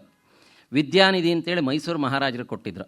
ನಾಲ್ವಡಿ ಕೃಷ್ಣರಾಜ ಒಡೆಯರಿಗೆ ಅಧ್ಯಾತ್ಮ ವಿದ್ಯೆಯನ್ನು ಪಾಠವನ್ನು ಹೇಳಿದವರು ಆಮೇಲೆ ಮುಂದೆ ಚಂದ್ರಶೇಖರ ಭಾರತಿಗಳಿಗೂ ಅವರು ಆಧ್ಯಾತ್ಮ ವಿದ್ಯೆಯನ್ನು ಪಾಠವನ್ನು ಹೇಳಿದರು. ಅಂತಹ ವಿದ್ವತ್ತಿರುವಂತಹ ವ್ಯಕ್ತಿಯವರು. ಮುಂದೆ ಅವರು ಸನ್ಯಾಸ ಸ್ವೀಕಾರವನ್ನು ಮಾಡಿ ಕೂಡಲಿ ಮಠಕ್ಕೆ ಅವರು ಅಭಿನವ ವಾಲುಕೇಶ್ವರ ತೀರ್ಥ ಅಂತ ಹೇಳಿ, ವಾಲುಕೇಶ್ವರ ಭಾರತಿ ಅಂತ ಹೇಳಿ ಆ ಹೆಸರನ್ನು ಪಡ್ಕೊಂಡು ಆ ಜಗದ್ಗುರು ಪೀಠಕ್ಕೆ ಅವರು ಅಧಿಪತಿ ಆಗ್ತಾರೆ. ಅವರ ಸಮಾಧಿ ಮೈಸೂರು ಅರಮನೆಯಲ್ಲಿ, ಅಲ್ಲಿ ಹಿಂದ್ಗಡೆಗೆ ಶಂಕರ ಮಠ ಇದೆಯಲ್ಲ, ಅಲ್ಲಿ ಒಂದು ಸಂಸ್ಕೃತ ಪಾಠಶಾಲೆ ಇದೆ ನೋಡಿ, ಆ ಪಾಠಶಾಲೆಯ ಆವರಣದಲ್ಲಿದೆ. ಮಹಾವಿದ್ವಾಂಸರು ಅವರು. DBG ಅವರು ಅವರ ಅವರದ್ದು ಜ್ಞಾಪಕ ಚಿತ್ರಶಾಲೆ ಅಂತ ಪುಸ್ತಕ ಇದೆಯಲ್ಲ, ಇದರಲ್ಲಿ 5ನೇ ಸಂಪುಟದಲ್ಲಿ ವೈದಿಕ ಸಂಪ್ರದಾಯನಿಷ್ಠರು ಅನ್ನೋದರಲ್ಲಿ, ವೈದಿಕ ಸಂಪನ್ನರು ಅನ್ನೋದರಲ್ಲಿ ಸಂಪ್ರದಾಯನಿಷ್ಠ ವಿರೂಪಾಕ್ಷ ಶಾಸ್ತ್ರಿಗಳು ಅಂತ ಹೇಳಿಯೇ ಒಂದು ಒಂದು ಚಾಪ್ಟರ್ನ ಬರೆದಿದ್ದಾರೆ. ಅವರ ಘನ ವ್ಯಕ್ತಿತ್ವ ಎಷ್ಟು ಅಂತ ನಾನು ಹೇಳಲ್ಲ, ಸುಮ್ಮನೆ ಒಂದು ಸಣ್ಣದ ಎಕ್ಸಾಂಪಲ್ ಹೇಳ್ತೀನಿ. ಅವರ ಕರ್ಮನಿಷ್ಠೆ ಹೇಗಿತ್ತು ಅಂತ ಅನ್ನೋದಕ್ಕೆ, ನಾಲ್ವಡಿ ಕೃಷ್ಣರಾಜ ಒಡೆಯರು ಈ ವಿರೂಪಾಕ್ಷಶಾಸ್ತ್ರಿಗಳು, ಹಾನಗಲ್ ವಿರೂಪಾಕ್ಷಶಾಸ್ತ್ರಿಗಳು ಕರ್ನಾಟಕದಲ್ಲಿ ಎಲ್ಲೇ ಪ್ರಯಾಣ ಮಾಡಿದರು ಟ್ರೈನಲ್ಲಿ, ಅವರಿಗೆ ಸಂಧ್ಯಾ ವಂದನೆಗೆ ಅಂಥೇಳಿ ಬೆಳಗ್ಗೆ ಅರ್ಧ ಗಂಟೆ, ಸಂಜೆಗೆ ಅರ್ಧ ಗಂಟೆ ಟ್ರೈನನ್ನು ಎಲ್ಲಿ ಬೇಕಾದ್ರೂ ಎಳಿಬೋದು ಅಂತ ಒಂದು ತಾಮ್ರ ಶಾಸನ ಕೊಟ್ಟಿದ್ದರು ಅಂತಂದರೆ ಇವರ ವ್ಯಕ್ತಿತ್ವ ಎಷ್ಟು ದೊಡ್ಡದು ಅಂತ ಗೊತ್ತಾಗುತ್ತೆ. ಎಲ್ಲರೂ ಆಗಿರ್ಬೋದು. ಅವರು ಎಲ್ಲಿ ಟೈಮ್ ಆಯ್ತೋ ಇಲ್ವಾ, ಚೈನ್ ಎಳಿಯೋ ಅಂತ ಹೇಳೋರು. ಅವರು ಇಲ್ಲ ಪೆನಾಲ್ಟಿ ಹಾಕ್ತಾನೆ, ನೀ ಎಳಿಯೋ ನಂಗೆ ಗೊತ್ತಿದೆ ಅನ್ನೋರು. ಟ್ರೈನ್ ನಿಲ್ತು ಅಂತಂದರೆ ಯಾಕೆ ನಿಂತಿದೆ ಅಂತ ಗೊತ್ತಾದಾಗ ವಿರೂಪಾಕ್ಷಶಾಸ್ತ್ರಿಗಳು ಅನುಷ್ಠಾನ ಮಾಡ್ತಾ ಇದ್ದಾರೆ ಅಂತ. ಹಾನಗಲ್ ವಿರೂಪಾಕ್ಷಶಾಸ್ತ್ರಿಗಳು ಅನುಷ್ಠಾನ ಮಾಡ್ತಾ ಇದ್ದಾರೆ, ಅದಕ್ಕೆ ಟ್ರೈನ್ ನಿಲ್ಲಿಸಿದೆ ಅರ್ಧ ಗಂಟೆ ಅಂತ. ಮಹಾರಾಜರು ಅವ್ರಿಗೆ ತಾಮ್ರ ಶಾಸನ ಕೊಟ್ಟಿದ್ದರು ಅಂತ. ಅವರು ಅದನ್ನು ಹೇಳ್ತಾ ಇದ್ರು. ಏನು ಅಂತಂದರೆ, ನನಗೆ ಹೋಗ್ತಾ ಇರೋ ಟ್ರೈನನ್ನು ನಿಲ್ಲಿಸೋವಂಥ ಶಕ್ತಿ ಕೊಟ್ಟಿದ್ದು ಯಾವುದು? ಅವ್ರು ಹೇಳ್ತಾ ಇದ್ದ ಮಾತು ವಿರೂಪಾಕ್ಷಶಾಸ್ತ್ರಿಗಳು. ಇದು ಓಡ್ತಾ ಇದ್ದಂಥ ಟ್ರೈನನ್ನು ನಿಲ್ಲಿಸುವಂಥ ಶಕ್ತಿ ಕೊಟ್ಟಿದ್ದು ಯಾವುದು? ನನ್ನ ವಿದ್ವತ್ತಲ್ಲ, ನಾನು ಮಾಡುವ ಸಂಧ್ಯಾ ವಂದನೆ ಅಂತ. ನೋಡಿ ಅವ್ರು ಹೇಳ್ತಾ ಇದ್ದಿದ್ದೇನು ಅಂತ, ಸಂಧ್ಯಾ ವಂದನೆ ನನಗೆ ಟ್ರೈನನ್ನು ನಿಲ್ಲಿಸುವಂಥ ಶಕ್ತಿ ಕೊಟ್ಟಿದೆ ಅಂತ. ಈಗ 3 ಅರ್ಘ್ಯ ಬಿಡ್ರೋ ಅಂತಂದರೆ ಇಡೀ ಸಂಧ್ಯಾ ವಂದನೆ ಬಿಡ್ತೀವಿ ಅಂತೀವಿ ನಾವಿವಾಗ ಅಲ್ವಾ? ಅಂಥ ಈ ಕಾಲೆಯಲ್ಲಿ ಅವರ ಕಾಲ ಎಲ್ಲಿ ಆಲೋಚನೆಯನ್ನು ಮಾಡಿ ಹೇಗಿದೆ ಅಂತ. ಅವ್ರ ಹತ್ರ ಪಾಠವನ್ನು ಹೇಳಿಸ್ಕೊಳ್ಬೇಕು ಅಂತ ಆಯಿತು. ಇದಕ್ಕೆ ವಿದ್ಯಾಭ್ಯಾಸಕ್ಕೆ ವ್ಯವಸ್ಥೆ ಮಾಡಿರಿ ಅಂತಂದರು. ಆವಾಗ ಅವರನ್ನು ಕರೆಸಿದ್ದಾಯಿತು.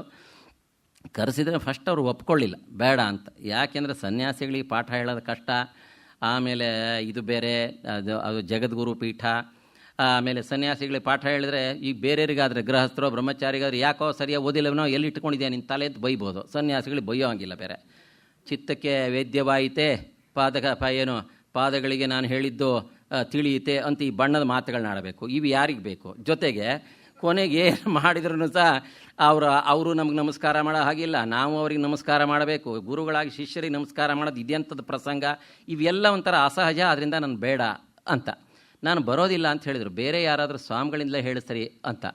ಆದರೆ ಇವರು ಚಂದ್ರಶೇಖರ ಭಾರತಿಗಳು ಪೂರ್ವಾಶ್ರಮದಲ್ಲಿ ಬೆಂಗಳೂರಲ್ಲಿದ್ದಾಗ ಇವರು ಪಾಠಶಾಲೆಗೇನು ಬಂದು ಪಾಠ ಹೇಳ್ತಿರ್ಲಿಲ್ಲ. ಆದರೆ ತಾವು ಸ್ವ ಇಚ್ಛೆಯಿಂದ ಅವ್ರ ಮನೆಗೆ ಹೋಗಿ ಪಾಠ ಹೇಳಿಸ್ಕೊಳ್ತಾ ಇದ್ದರಿಂದ ಅವರ ವ್ಯಕ್ತಿತ್ವದ ಪ್ರಭಾವ ಇವ್ರ ಮೇಲಿತ್ತು, ಪರಿಚಯ ಇತ್ತು. ಹಾಗಾಗಿ ಇವರನ್ನು ಇಲ್ಲ ನೀವು ಬರಲೇಬೇಕು ಅಂತ ಹೇಳಿ ಆಗ್ರಹದಿಂದ ಕರೆಸ್ಕೊಂಡಾದಮೇಲೆ ಚಂದ್ರಶೇಖರ ಭಾರತಿಗಳು ಅವ್ರ ಜೊತೆಗೆ ಮಾತಾಡಿರುವ ರೀತಿ ನೋಡಿ ಎಷ್ಟು ಚೆನ್ನಾಗಿ ಮಾತಾಡಿದ್ದಾರೆ ಅಂತ. ಗುರುಗಳೇ ಅಂತ ಕರೆಯೋ ಹಾಗಿಲ್ಲ, ಯಾಕೆಂದರೆ ಇವರು ಜಗದ್ಗುರು ಪೀಠದಲ್ಲಿರೋರು, ಎದುರುಗಡೆ ಇರೋರು ಗೃಹಸ್ಥರು. ಆದರೆ ಅವರು ಹೇಳಿದ್ದು, ನಾವು ನಿಮ್ಮಲ್ಲಿ ಏನು ತರ್ಕ ಇತ್ಯಾದಿಗಳಿಗೆ ವೇದಾಂತ ಇತ್ಯಾದಿಗಳಿಗೆ ಪಾಠವನ್ನು ಹೇಳ್ಕೊಡ್ಬೇಕು ಅಂತ ನಾವು ನಿಮ್ಮಲ್ಲಿ ನಿವೇದನೆ ಮಾಡಿಕೊಂಡಿವೆ. ನೀವು ಅದಕ್ಕೇನೋ ನಿಮ್ಮ ತೊಂದರೆಯನ್ನು ಹೇಳಿದ್ರಿ ಅಂತ ಗೊತ್ತಾಯಿತು ಅಂತ ಅಂದರು. ಅಡ್ರೆಸ್ ಮಾಡೋ ಹಂಗಿಲ್ಲಲ್ಲ, ಹೀಗೆ ಮಾತಾಡಿದ್ದು. ಅವಾಗ ಅವರು ಹ್ಞೂ ಅಂತೇನೋ ಅನ್ನೋದ್ರೊಳಗೇನೆ ಚಂದ್ರಶೇಖರ ಭಾರತಿಗಳು ಮಾತಾಡಿದರು. ನೋಡಿ, ವಿದ್ಯೆಯನ್ನು ಕಲಿಯೋದಕ್ಕೆ 3 ದಾರಿಗಳಿದೆ ಅಂತ ನಮ್ಮ ಶಾಸ್ತ್ರ ಹೇಳುತ್ತೆ. ಗುರು ಶುಶ್ರೂಷೆಯ ವಿದ್ಯಾ, ಪುಷ್ಕಲೇನ ಧನೇನವ, ಅಥವಾ ವಿದ್ಯೆಯ ವಿದ್ಯಾ ಅಂತ ಮಾತು ಹೇಳ್ತಾರೆ. ಏನು ಅಂತಂದರೆ ಗುರು ಶುಶ್ರೂಷೆ ಮಾಡಿ ವಿದ್ಯೆಯನ್ನು ಕಲಿಬೇಕು. ಇದು ನನ್ನಿಂದ ಸಾಧ್ಯ ಇಲ್ಲ. ನಾನು ಯತಿಪೀಠದಲ್ಲಿದ್ದೇನೆ, ನೀವು ಗೃಹಸ್ಥರಾಗಿದ್ದೀರಿ, ನಿಮಗೆ ಸೇವೆ ಮಾಡಲಿಕ್ಕೆ ನನಗೆ ಆ ಅವಕಾಶ ಇಲ್ಲ, ಆದ್ದರಿಂದ ಈ ದಾರಿ ಇಲ್ಲ. ಪುಷ್ಕಲೇನ ಧನೇನವ, ಏನು ಗುರುದಕ್ಷಿಣೆ ಏನಾದ್ರು ಕೊಟ್ಟು ದುಡ್ಡು ಕೊಟ್ಟು ವಿದ್ಯಾ ಕಲಿಯೋಣ ಅಂತಂದರೆ ಅದು ನನ್ನಿಂದ ಸಾಧ್ಯ ಇಲ್ಲ. 20 ವರ್ಷದ ಹುಡುಗ, ಇವರು ಯೋಚನೆ ಮಾಡಿರೋ ರೀತಿ ನೋಡಿ. ಆವಾಗ ಆ ಮಾತು ಹೇಳ್ಬೋದಿತ್ತು, ಆಗಲೇ ನೀವು ನಮಗೆ ಪಾಠ ಹೇಳ್ಕೊಡಿ, ನಿಮಗೆ ಏನು ಬೇಕೋ ಅದು ನಮ್ಮ ಮಠದಿಂದ ಗುರುದಕ್ಷಿಣೆ ಅಂತ ಕೊಡ್ತೀವಿ ಅಂತ ಹೇಳ್ಬೋದಿತ್ತು. ಆ ವ್ಯಕ್ತಿ ಎಷ್ಟೋ ಆಲೋಚನೆ ಮಾಡಿದ್ದಾರೆ, ಆ ಪ್ರಬುದ್ಧತೆ ಎಷ್ಟಿದೆ ನೋಡಿ. ಆವಾಗ ಹೇಳಿದ್ದು ದುಡ್ಡು ಕೊಟ್ಟು ಹೇಳೋಣ ಅಂತಂದರೆ ಅದು ಇಲ್ಲ, ಯಾಕೆಂದರೆ ನಾನು ಸರ್ವಸಂಗ ಪರಿತ್ಯಾಗಿ, ನನ್ನ ಕೈಲಿ ಒಂದು ನಯಾ ಪೈಸೆ ಇಲ್ಲ. ಆಡಳಿತ ಏನಿದ್ರು ತಾಯಿ ಶಾರದಾಂಬೆದು ಅವ್ರು ಹೇಳಿರೋ ಮಾತು, ನಂದಲ್ಲ ಆಡಳಿತ, ಬೇರೆ ಯಾರು ಮಾಡ್ತಾಯಿಲ್ಲ, ನಾನೊಬ್ಬ ಟ್ರಸ್ಟಿ, ನಾನು ನ್ಯಾಸಕ್ಕೆ ಇದ್ದಂಥವನು ಅಷ್ಟೇ, ನನ್ನ ಹತ್ರ ಇಲ್ಲ ಆಡಳಿತ, ಎಲ್ಲ ತಾಯಿ ಶಾರದಾಂಬೆಯಿಂದ ನಡೀತಾ ಇರೋದು. ನನ್ನ ವಿದ್ಯಾಭ್ಯಾಸಕ್ಕಾಗಿ ಶಾರದೆಯನ್ನು ನಾನು ಕೇಳೋ ಹಾಗಿಲ್ಲ, ಆದ್ದರಿಂದ ಪುಷ್ಕಲೇನ ಧನೇನವ ಅದು ಇಲ್ಲ. ಹಾಗಾದರೆ ಇನ್ನೂ ಒಂದು ದಾರಿ ಇದೆ, ಏನು ಅಂತಂದರೆ ಅಥವಾ ವಿದ್ಯೆಯ ವಿದ್ಯಾ, we can exchange the education ಸಬ್ಜೆಕ್ಟನ್ನು ಎಕ್ಸ್ಚೇಂಜ್ ಮಾಡ್ಕೊಳ್ಳೋಣ. ನನಗೆ ನೀವು ವೇದಾಂತವನ್ನು ಹೇಳಬೇಕು, ನಿಮಗೆ ಪೂರ್ವ ತರ್ಕ ಪಾಠ ಆಗಿಲ್ಲ. ನಿಮಗೆ ಇವ್ರು ಹೇಳಿರೋದು ತರ್ಕಶಾಸ್ತ್ರದಲ್ಲಿ ಪೂರ್ವ ತರ್ಕದಲ್ಲಿ ಇರುವಂಥ ಪೂರ್ವ ಭಾಗ ನಿಮ್ಗೆ ಪಾಠ ಆಗಿಲ್ಲ, ಅದನ್ನು ನಮ್ಮಿಂದ ನೀವು ಸ್ವೀಕಾರ ಮಾಡಿ ನಿಮ್ಮ ಹತ್ರ ವಿದ್ಯೆಯನ್ನು ನಮಗೆ ಕೊಡಬೇಕು ಅಂತ. ಇದನ್ನು ಕೇಳಿದ್ದು ಹೇಗೆ, ಮಾತಾಡಿದ್ದು ಹೇಗೆ ನೋಡಿ, ಅದ್ರ ವ್ಯವಸ್ಥೆ ಹೇಗೆ ಮಾಡಿದ್ದಾರೆ ಅಂತಂದರೆ, ಇವರು ಏನು ಮಾಡಬೇಕು ಅಂತ ಗೊತ್ತಿಲ್ಲ, ಏನು ಎಂತು ಅಂತಂದಾಗ ಅವ್ರು ಹೇಳಿದರು, ಅವ್ರು ಯೋಚನೆ ಮಾಡ್ತಾ ಇದ್ದಾರೆ ಏನು ಅಂತ ಅಂದಾಗ ಕೊನೆಗೆ ನಿಮ್ಮ ಮನಸ್ಸಿಗೆ ಕಿರಿಕಿರಿ ಆಗದೆ ಇದ್ದ ಹಾಗೆ, ನಮ್ಮ ಆಶ್ರಮ ಧರ್ಮಕ್ಕೆ, ನಾವು ಕುತ್ಕೊಂಡಿರುವ ಈ ಜಗದ್ಗುರು ಪೀಠಕ್ಕೆ ಲೋಪ ಬರದೇ ಇದ್ದ ಹಾಗೆ ನಡ್ಕೊಳ್ಳೋದು ನಮ್ಮ ಜವಾಬ್ದಾರಿ, ದಯವಿಟ್ಟು ಇದನ್ನು ನೀವು ಒಪ್ಕೊಳ್ಬೇಕು ಅಂದರು.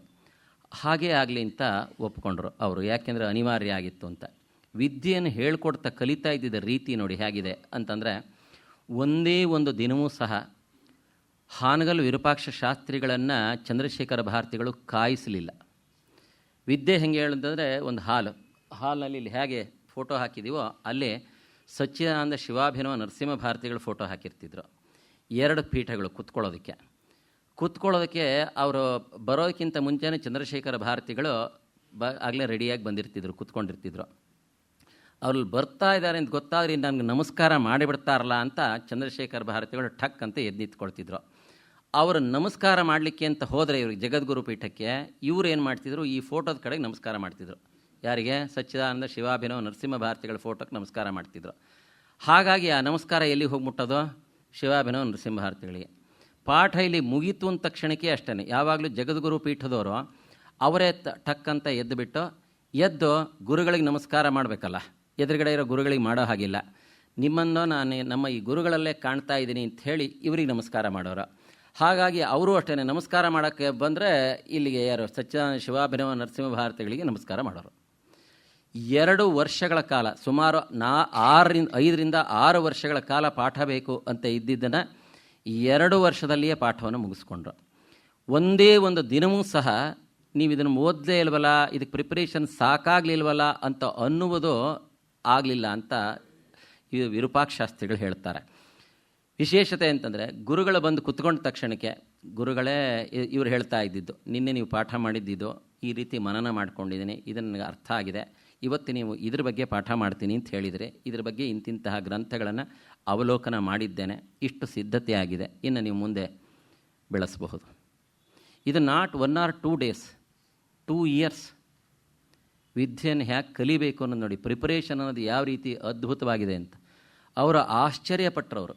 ಅವರು ಒಂದೇ ಒಂದು ದಿನವೂ ನೀವು ಇದನ್ನು ಸ್ವಲ್ಪ ನೋಡ್ಕೊಂಡಿದ್ರಾಗ್ತಿತ್ತು, ಮಠದ ಕೆಲಸ ಕಾರ್ಯಗಳಲ್ಲಿ ನೋಡಲಿಕ್ಕಾಗಲೇ ಇಲ್ವೋ ಹಾಗೆ ಹೀಗೆ ಅನ್ನುವಂತಹ ಪ್ರಸಂಗ ಒಂದು ದಿನ ಬರಲಿಲ್ಲ. ಇದು 2 ವರ್ಷಗಳಾದಮೇಲೆ ಇಲ್ಲ, ನೀವಿನ್ನೇನು ಕಲಿಬೇಕಾಗಿಲ್ಲ, ನಾವು ಏನು ಕಲ್ತಿದ್ದೀವಿ ಅದಷ್ಟೊಂದು ವಿದ್ಯೆಯನ್ನು ನಿಮಗೆ ಹೇಳ್ಕೊಟ್ಟಿದ್ದೀವಿ ಅಂತ ಅಂದಮೇಲೆ ಅವರನ್ನು ಕಳಿಸಿಕೊಟ್ರು. ಇಷ್ಟು ಆದಮೇಲೆ ವಿಶೇಷತೆ ಅಂತಂದರೆ ಚಂದ್ರಶೇಖರ ಭಾರತಿಗಳ ಮೇಲೆ 4 ಜನಗಳ ಪ್ರಭಾವ ನೇರವಾಗಿ ಆಗಿರೋದು ನಮ್ಗೆ ಗೊತ್ತಾಗುತ್ತೆ. ಒಂದು ನೇರವಾಗಿ ಆಗಿದ್ದು ಅಂತಂದರೆ ಸಚ್ಚಿದಾನಂದ ಶಿವಾಭಿನವ ನರಸಿಂಹ ಭಾರತಿಗಳು ಅವರಿಂದ ಆಗಿರೋದು, ಹಿಂದಿನ ಪೀಠಾಧಿಪತಿಗಳು. ಇನ್ನೊಂದು ನಂಜನಗೂಡು ಶ್ರೀಕಂಠ ಶಾಸ್ತ್ರಿಗಳು ಸರ್ವಾಧಿಕಾರಿಗಳಾಗಿದ್ದವರು. ಅವ್ರಿಗೆ ಬಹಳ ಹೆದರ್ತಿದ್ರು ಇವರು ಒಂಥರ. ಯಾಕೆಂದರೆ ಮೊದಲನೇದಾಗಿ ಸಾಧು ಸ್ವಭಾವ, ಅವ್ರ ಮನೇಲಿ ಇದ್ದಂಥವ್ರು, ಯಾರಿಗೆ ಆದರೂ ಒಂಥರ ಒಂದು ಫೀಲಿಂಗ್ ಅನ್ನೋದು ಇದ್ದೇ ಇರ್ತಿತ್ತಲ್ಲ. ಹೆದರುತ್ತಿದ್ರು ಅಂದರೆ ನಡುಕ್ತಿದ್ರು ಅಂತ ಅರ್ಥ ಅಲ್ಲ. ಅದರ ಅರ್ಥ ಅವ್ರ ಬಗ್ಗೆ ಏನು ಹೆಚ್ಚು ಮಾತು ಕಥೆ ಆಡಲಿಕ್ಕೆ ಅಥವಾ ಪ್ರತಿಭಟಿಸೋದಕ್ಕೆ ಹೋಗ್ತಿರಲಿಲ್ಲ. ಅವ್ರು ಹೇಗೆ ಹೇಳ್ತಾರೆ, ದೊಡ್ಡವರು ನಮ್ಮ ಗುರುಗಳಿಗೆ ಅವರಿಗೆ 24 ವರ್ಷಗಳ ಕಾಲ ಸರ್ವಾಧಿಕಾರಿಗಳಾಗಿದ್ದರು ಹಿಂದಿನ ಗುರುಗಳಿಗೆ, ಇವರಿಗೆ 19 ವರ್ಷಗಳ ಕಾಲ ಆಗಿದ್ದಾರೆ. ಇನ್ನು ಮತ್ತೆ 8 ವರ್ಷಗಳ ಕಾಲ ಇದ್ದಾಗ ಜೊತೆಗೆ ಅಭಿನವ ವಿದ್ಯಾತೀರ್ಥರಿಗೆ ಒಂದು 2-3 ವರ್ಷ ಇದ್ದವರು ಅವರು. ಇಂಥವ್ರಿಗೆ ನೀವು ಹಂಗೆ ಮಾಡಿರಿ ಹೀಗೆ ಮಾಡಿರಿ ಅಂತ ಹೇಳಬೇಕಾ? ಇವರು ವಯಸ್ಸಿಗಿಂತ ಹೆಚ್ಚು ಹಿಂದಿನ ಗುರುಗಳ ಹತ್ರನೇ ಅವರು ಸರ್ವಾಧಿಕಾರಿಗಳಾಗಿದ್ದ ಮೇಲೆ ಮತ್ತೆ ಹೇಳೋದೇನಿದೆ? ಹಾಗಾಗಿ ಸರಿಯಾಗಿ ಅವರು ನೋಡ್ತಾರೆ ಅಂತ ಹೇಳಿ ಅವರಿಗೆ ಗೊತ್ತಿತ್ತು, ಅವ್ರ ಪ್ರಭಾವ. ಇನ್ನೊಂದು ಅಂತಂದರೆ ವಿರೂಪಾಕ್ಷಶಾಸ್ತ್ರಿಗಳ ಪ್ರಭಾವ. ಮುಂದೆ ಯಾವಾಗಲೇ ಮಾತಾಡೋದಿರಲಿ, ಏನೇ ಪಾಠ ಮಾಡೋದಿರಲಿ, ಇವರು ವಿರೂಪಾಕ್ಷಶಾಸ್ತ್ರಿಗಳು ಹಾಗೇ ಮಾತಾಡ್ತಿದ್ರು. ಯಾರು ಏನಾದ್ರು ಕೇಳಿದರೆ ನೋಡೋಣ ಆಗಲಿ ಕೇಳೋಣ ಆಗಲಿ, ನೋಡಾಯ್ತೋ ಅಂತ, ನೋಡು ಕೇಳು ಕೂಡು ಅಂತ ಹೇಳ್ತಿರಲ್ಲ. ಕೂಡೋಣವಾಗಲಿ, ನೋಡೋಣವಾಗಲಿ, ಕೇಳೋಣವಾಗಲಿ, ಓದೋಣವಾಗಲಿ ಅಂತ ಹಿಂಗೆ ಅವ್ರು ಹಾಗೆ ಹೇಳ್ತಿದ್ರು. ಅದೇ ಪ್ರಭಾವ.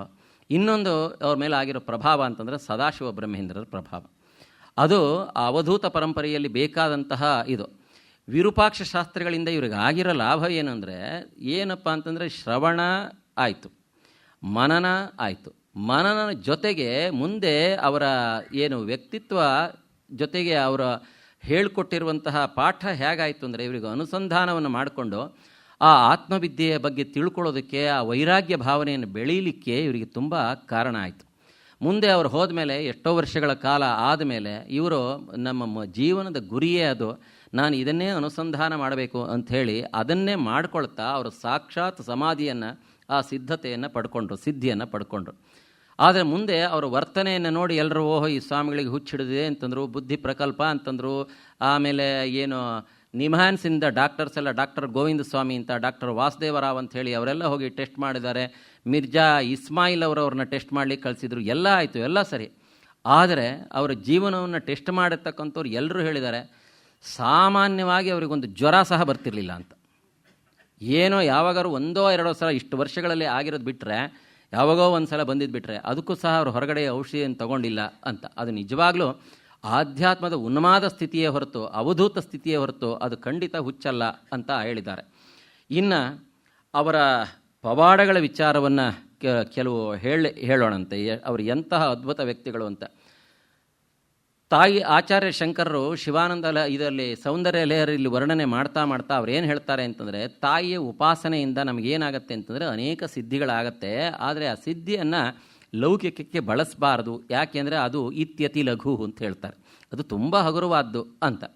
ಅದು ಹೇಗಾಗುತ್ತೆ ಅಂದರೆ, ನಾವು ಸಾಧನೆಯನ್ನು ಮಾಡ್ತಾ ತಾನಾಗಿ ಅದು ಜಾಸ್ತಿ ಆಗಿಬಿಡುತ್ತೆ ಅಂತ. ನಮ್ಮದೊಂದು ಜೇಬಿದೆ ಅಂತ ಇಟ್ಕೊಳ್ಳೋಣ. ಎಲ್ಲರೂ ನಾವು ದುಡ್ದಿರೋ ದುಡ್ಡನ್ನೆಲ್ಲ ಇಟ್ಕೊಳ್ತಾ ಹೋಗ್ತೀವಿ ಜೇಬಲ್ಲಿ. ತುಂಬಿದ ಮೇಲೆ ಏನಾಗುತ್ತೆ, ನೀವು ಎಷ್ಟೇ ಹಾಕಿದ್ರೆ ಅದು ಹೊರಗೆ ಚೆಲ್ಲಕ್ಕೆ ಶುರುವಾಗ್ಬಿಡುತ್ತೆ.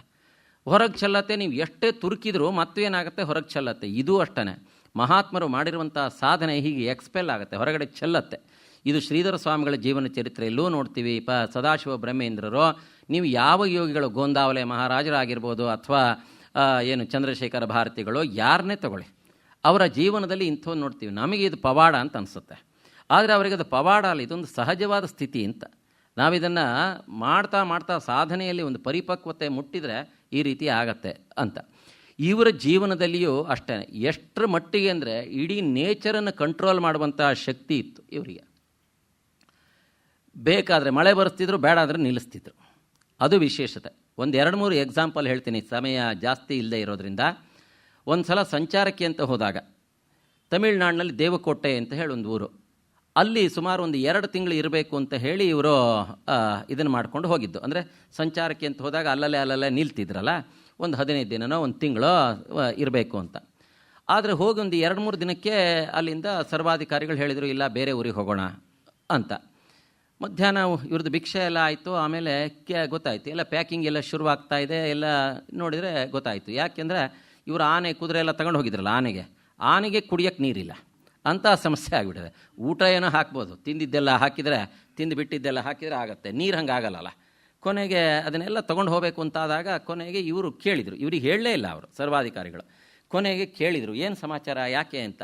ಏನು ಅಂತ ಕೇಳಿದಾಗ ಈ ಥರ ನೀರಿನ ಅನಾನುಕೂಲತೆ ಆಗಿಬಿಟ್ಟಿದೆ ಅಂತ ಸರ್ವಾಧಿಕಾರಿಗಳನ್ನ ಕೇಳಿದ್ರಂತೆ. ಯಾಕೆ, ಇಲ್ಲಿ ನಾವು 1 ತಿಂಗಳು ಇರಬೇಕು ಅಂತೇನೋ ಟೈಮ್ ಶೆಡ್ಯೂಲ್ ಇತ್ತಲ್ಲ, ಏನಿದು ಹೀಗೆ ಅಂತ. ಇಲ್ಲ, ನೀರಿಗೆ ತೊಂದರೆ ಆಗಿದೆ, ಆನೆಗಳಿಗೆ ಕುಡಿಲಿಕ್ಕೆ ನೀರಿಲ್ಲ, ದಿನ 1000 ಜನ ಸಮಾರಾಧನೆಗೆ ಬರ್ತಾರೆ, ಅವರಿಗೆಲ್ಲ ತೊಂದರೆ ಆಗುತ್ತೆ, ಅದಕ್ಕೆ ಪಕ್ಕದ ಊರಿಗೆ ಹೋಗೋಣ, ಅಲ್ಲಿ ನದಿ ಹರಿಯುತ್ತೆ ಅಂತ.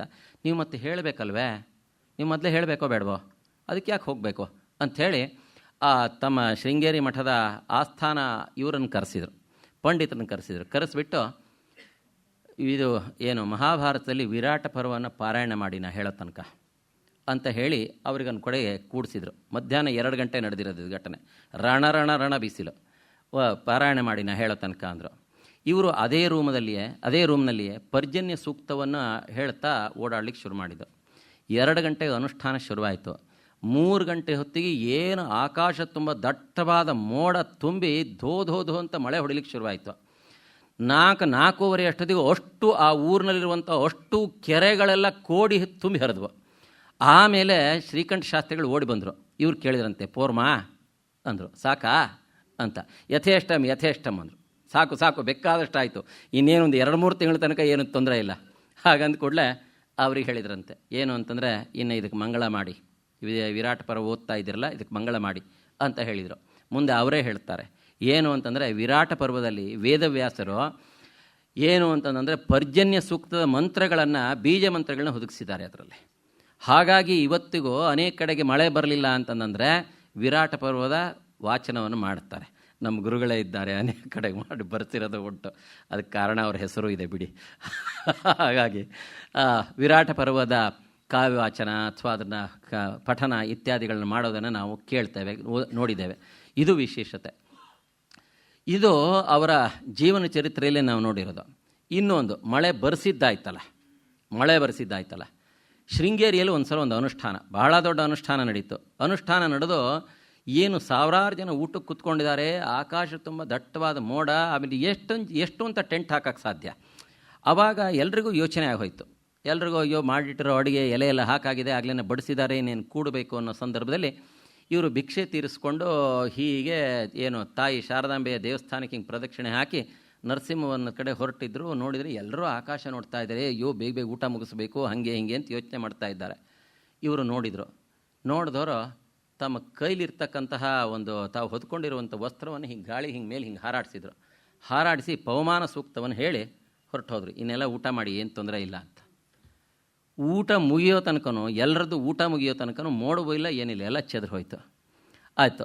ಆಮೇಲೆ ಹೇಳಿದರು, ಎಲ್ಲರದ್ದು ಊಟ ಆಯಿತು, ಏನೂ ತೊಂದರೆ ಆಗಿಲ್ಲ ಅಂತ. ಹೌದಾ, ಸರಿನಾ ಅಂತ ವಾಪಸ್ ಬಂದು ಮತ್ತೆ ಅದನ್ನು ಹೀಗಂದರು. ಅದನ್ನು ಹೇಳಿದಾದಮೇಲೆ ಅದಾಗಿ ಒಂದು ಅರ್ಧ ಗಂಟೆಗೆ ಧೋ ಅಂತ ಮಳೆ ಸುರಲಿಕ್ಕೆ ಶುರುವಾಯಿತು. ಹೇಗೆ ಒಬ್ಬ ಸಿದ್ಧ ಪುರುಷ ಜೀವನದಲ್ಲಿ ಎಂತಹ ಒಂದು ಅದ್ಭುತವಾದ ಪವಾಡಗಳನ್ನು ಮಾಡಬಲ್ಲ ಅಂತ ಅನ್ನೋದಕ್ಕೆ ಇದು ಅವರ ವಿಶೇಷತೆಯನ್ನು ಹೇಳುತ್ತೆ. ಎಂತಹ ವಿಶೇಷತೆ ಚಂದ್ರಶೇಖರ ಭಾರತಿಗಳ ಜೀವನ ಚರಿತ್ರೆಯನ್ನು ಓದ್ತಾ ಹೋದರೆ ಅದರಲ್ಲಿ ನಾವು ಕಾಣುವಂಥದ್ದಂದರೆ ಅಪಾರವಾದಂತಹ ಪ್ರಾಣಿದಯೆ, ಪ್ರೀತಿದಯೆ ಅವರಲ್ಲಿ ನಾವು ಕಾಣ್ತೇವೆ. ಪ್ರಾಣಿ ಪ್ರೀತಿಯನ್ನು ಒಂದೇ ಒಂದು ಪ್ರಾಣಿಯ ನೆರಳನ್ನು ತುಳಿತಿರಲಿಲ್ಲ ಅವರು. ಮನುಷ್ಯರನ್ನ ಕಾಲು ತಾಕೋದಿರಲಿ, ನಾಯಿಗಳು ದಾರಿಯಲ್ಲಿ ಹೋಗ್ತಾ ಇರ್ಬೇಕಾದ್ರೆ ಎಲ್ಲರೂ ಒಂದು ಹಸುನ ಏನಾದ್ರು ಮಲ್ಕೊಂಡ್ರೆ ಸ್ವಾಮಿಗಳು ಬಂದರು ಅಂತ ಎಬ್ಬಿಸ್ಲಿಕ್ಕೆ ಹೋದರೆ ಎಬ್ಬಿಸ್ಬೇಡಿ, ಅದರ ಪಾಡಿಗೆ ಅದು ಮಲ್ಕೊಂಡಿರಲಿ ಅಂತಿದ್ರು ಅವರು. ಅಷ್ಟೇ ಅಲ್ಲ, ಅವರು ಸುತ್ತರ್ಕೊಂಡು ಹೋಗ್ತಿದ್ರು, ಅದನ್ನು ನೆರಳು ಸಹ ತುಳಿತಿರಲಿಲ್ಲ. ಮನುಷ್ಯರ ನೆರಳು ತುಳಿತಿರಲಿಲ್ಲ, ದೇವಸ್ಥಾನದ ಗೋಪುರದ ನೆರಳು ತುಳಿತಿರಲಿಲ್ಲ ಅವರು. ಒಂದು ಸಲ ಶೃಂಗೇರಿ ಮಠಕ್ಕೆ ಪೂಜೆ ಮಾಡಲಿಕ್ಕೆ ಅಂತ, ತಾಯಿ ಶಾರದೆಗೆ ಪೂಜೆ ಮಾಡಲಿಕ್ಕೆ ಅಂತ ಹೋಗ್ತಾ ಇದ್ದಾರೆ. ದೇವಸ್ಥಾನದ ಬಾಗಿಲಲ್ಲಿ ಹಸು ಮಲ್ಕೊಂಡ್ಬಿಡ್ತು. ಮಲ್ಕೊಂಡಿದ್ರೆ ಇವರು ಎಲ್ಲರೂ ಹೇ ಗುರುಗಳು ಒಳಗೆ ಹೋಗ್ಬೇಕಲ್ಲ ಅಂಥೇಳಿ ಹೈ ಅಂತಂದರೆ ಓಡಿಸ್ಬೇಡಿ ಅಂತ ಹೇಳಿದರು. ಆಮೇಲೆ ಇವರೇನೆ ಪೂಜೆ ಸಾಮಗ್ರಿಗಳನ್ನ ತೊಗೊಂಬನ್ನಿ ಅಂಥೇಳಿ ಅದನ್ನು ತಾವೇ ಎದುರುಗಡೆ ಕುತ್ಕೊಂಡು ಎಲ್ಲ ಪೂಜೆ ಮಾಡಿ, ಪೂಜೆ ನೈವೇದ್ಯ ಎಲ್ಲ ಹಾಗೆ ಮಂಗಳಾರತಿ ಎಲ್ಲ ಆದಮೇಲೆ ಅದು ಎದ್ದು ಹೊರಡ್ತು. ಹೊರಟ ಮೇಲೆ ಅವಾಗ ಇವರೇ ಹೇಳಿದರು, ಅಲ್ಲಿ ಮಾಡೋ ಪೂಜೆಗೂ ಇದಕ್ಕೂ ಏನೂ ವ್ಯತ್ಯಾಸ ಇಲ್ಲ, ತಾಯಿನೇ ಈ ರೂಪದಲ್ಲಿದ್ದಾಳೆ ಅಷ್ಟೇ. ಯಾವ ದೃಷ್ಟಿಯಿಂದ ನೋಡಿದ್ರು ಜಗದ್ಗುರು ಅನ್ನುವ ಮಾತಿಗೆ ಅವರು ಎಂತಹ ಅದ್ಭುತವಾಗಿ ನಿಲ್ತಾರೆ ಚಂದ್ರಶೇಖರ ಭಾರತಿಗಳು ಅಂದರೆ ಅಷ್ಟಿಷ್ಟಲ್ಲ ಅವರು. ಆದರೆ ಅವರಿಗೆ ಎಲ್ಲ ಗೊತ್ತಾಗೋದು, ತಮ್ಮ ಸುತ್ತಮುತ್ತಲು ಏನು ನಡೆಯುತ್ತೆ, ಏನು ಎಂತು ಮಠದಲ್ಲಿ ಗೊತ್ತಲ್ಲ. ಎಲ್ಲ ಅಧಿಕಾರಿಗಳಲ್ಲಿದ್ದಾಗ ಮಠದಲ್ಲಿ, ಆಫೀಸ್ಗಳಲ್ಲಿ ಎಲ್ಲ ಕಡೆಗೂ ನೋಡ್ತಿರ್ತವಲ್ಲ, ಏನೋ ಮೋಸ ವಂಚನೆ, ದೇವರಿಗೆ ಏನೋ ಮಾಡ್ತಿರ್ತಾರೆ. ಶ್ರದ್ಧೆ ಇಲ್ಲದೆ ಇದ್ದಾಗ ಇಂಥವೇನೋ ನಡೀತಾ ಇರುತ್ತೆ. ಆದರೂ ಅವುಗಳ ಬಗ್ಗೆ ತಲೆ ಕೆಡಿಸ್ಕೊಳ್ತಿರ್ಲಿಲ್ಲ ಅವರವ್ರ ಶ್ರದ್ಧೆ ಭಕ್ತಿ ಅನ್ನೋರು.